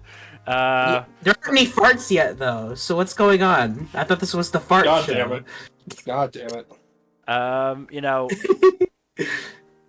Sakura is my poor traumatized baby, and I love him. Yes, I love him. He's delightful. And I'm Austin. One of the big reasons I started watching this dubbed instead is because Austin Tyndall is voicing him, and he is just the perfect casting. Mm-hmm. The whole cast is really good.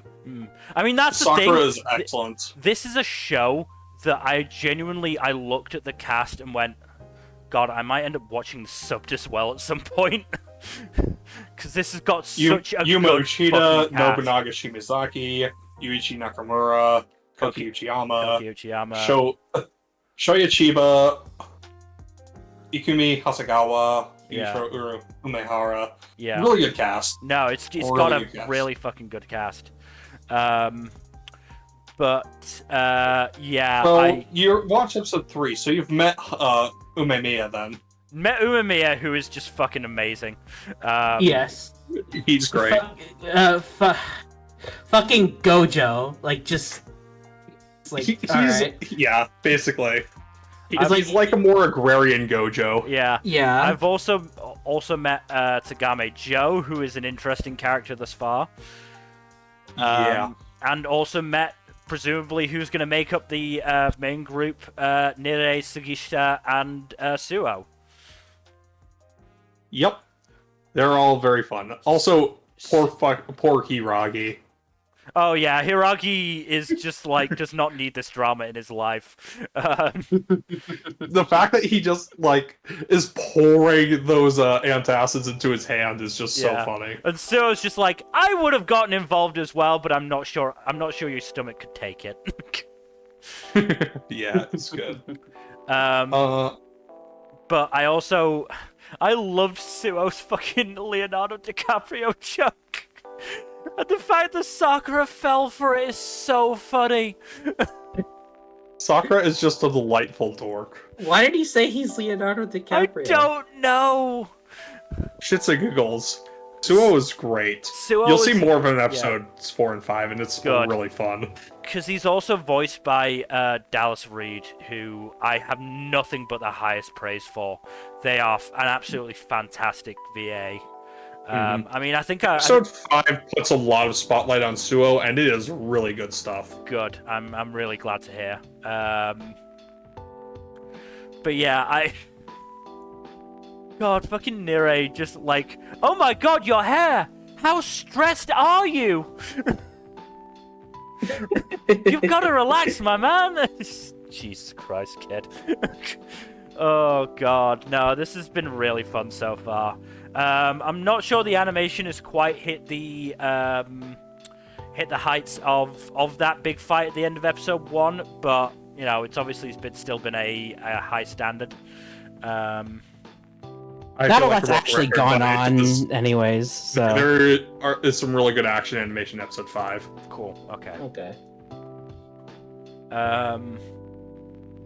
But yeah, no, I've been really enjoying this, and I also love just how quickly the townfolk like learned how to handle Sakura. He's just like an angry puppy. Again, I said this in my notes. He is legitimately like a feral cat that's found his way into a cat sanctuary and suddenly has no idea how to deal with getting fed and getting attention all the time. He just has no idea how to handle it, and it's fucking wonderful.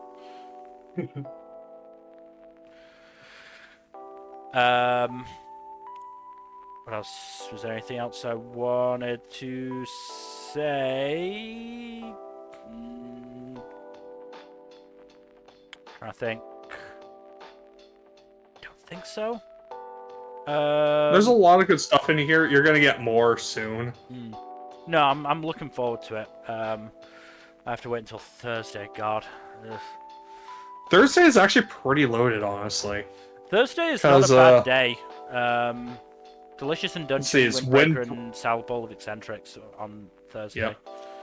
I also got Yuru Camp and Urusei Yatsura on Thursdays. Wow, yeah, you got a lot on Thursday. I think it's my busiest day besides Saturday. Yeah. I mean, now that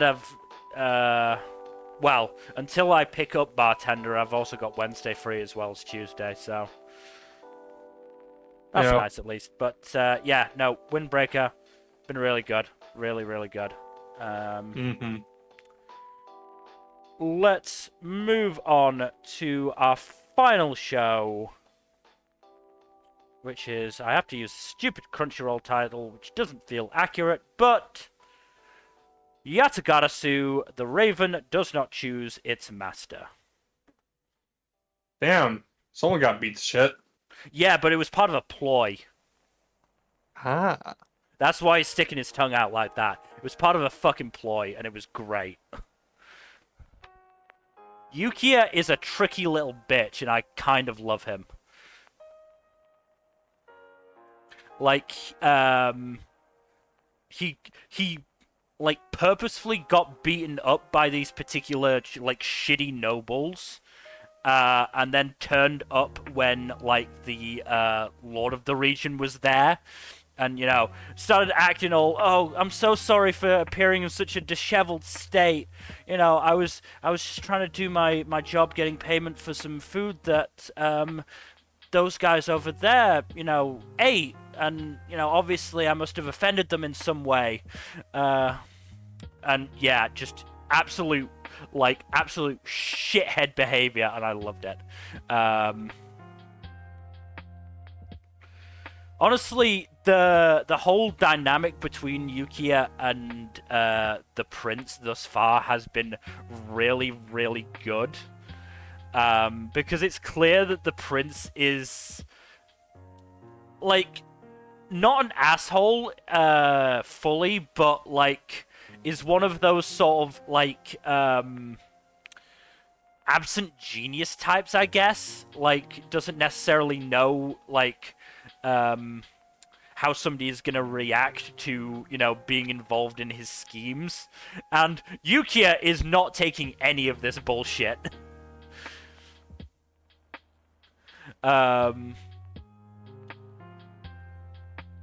Yeah, I mean,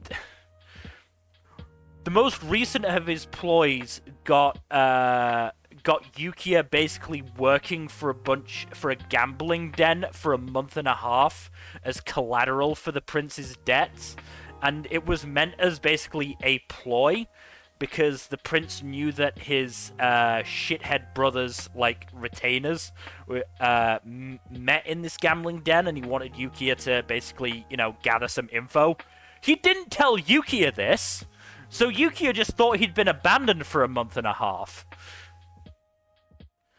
That's fucked up. It's a bit of a dick move, yeah.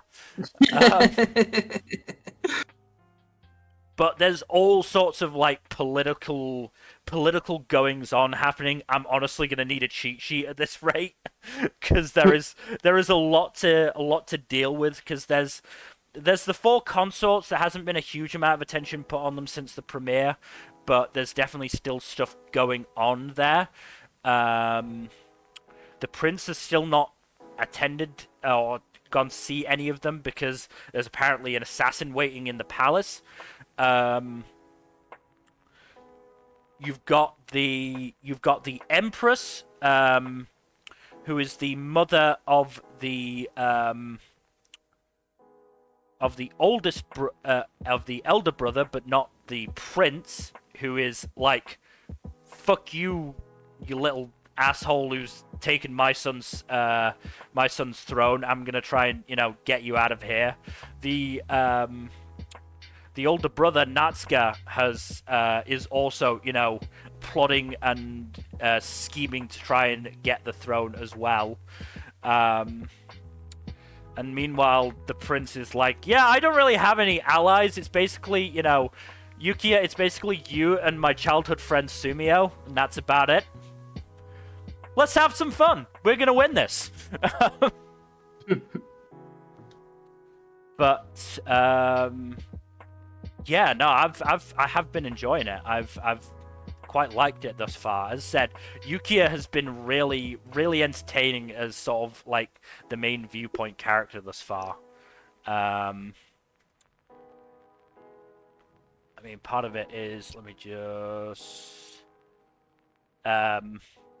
Mutsumi Tamura has been really good voice acting. Also has voiced Stigma in Shy, for example. So no, I've been doing a really good job there. Now, as I said, I'm gonna have to, like, basically go back through past episodes to basically, you know, note names and, you know, roles and relations down, just so I can make sure I can keep things straight. But otherwise, it's been really good. Animation-wise, it hasn't been a huge amount they've had to do, but there's been a couple of pretty well-animated fights. There was an assassination attempt that Sumio foiled, which was pretty good, and there was a again showing Yukiya's, like, tricky little bitch nature. He overheard a guy shit-talking his family, so he basically pretended to be bad at sword fighting, and then asked this guy for private lessons, and then absolutely beat the shit out of him. That was a very well animated fight. So yeah. I mean, it's Piero. When Piero wants to do good stuff, they will.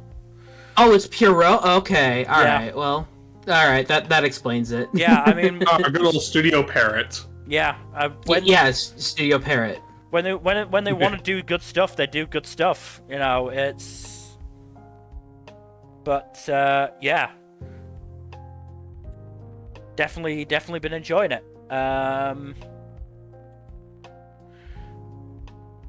Yeah, I think that's pretty much it. I mean, I could keep talking about all these political machinations, but you know, should probably bring it to an end.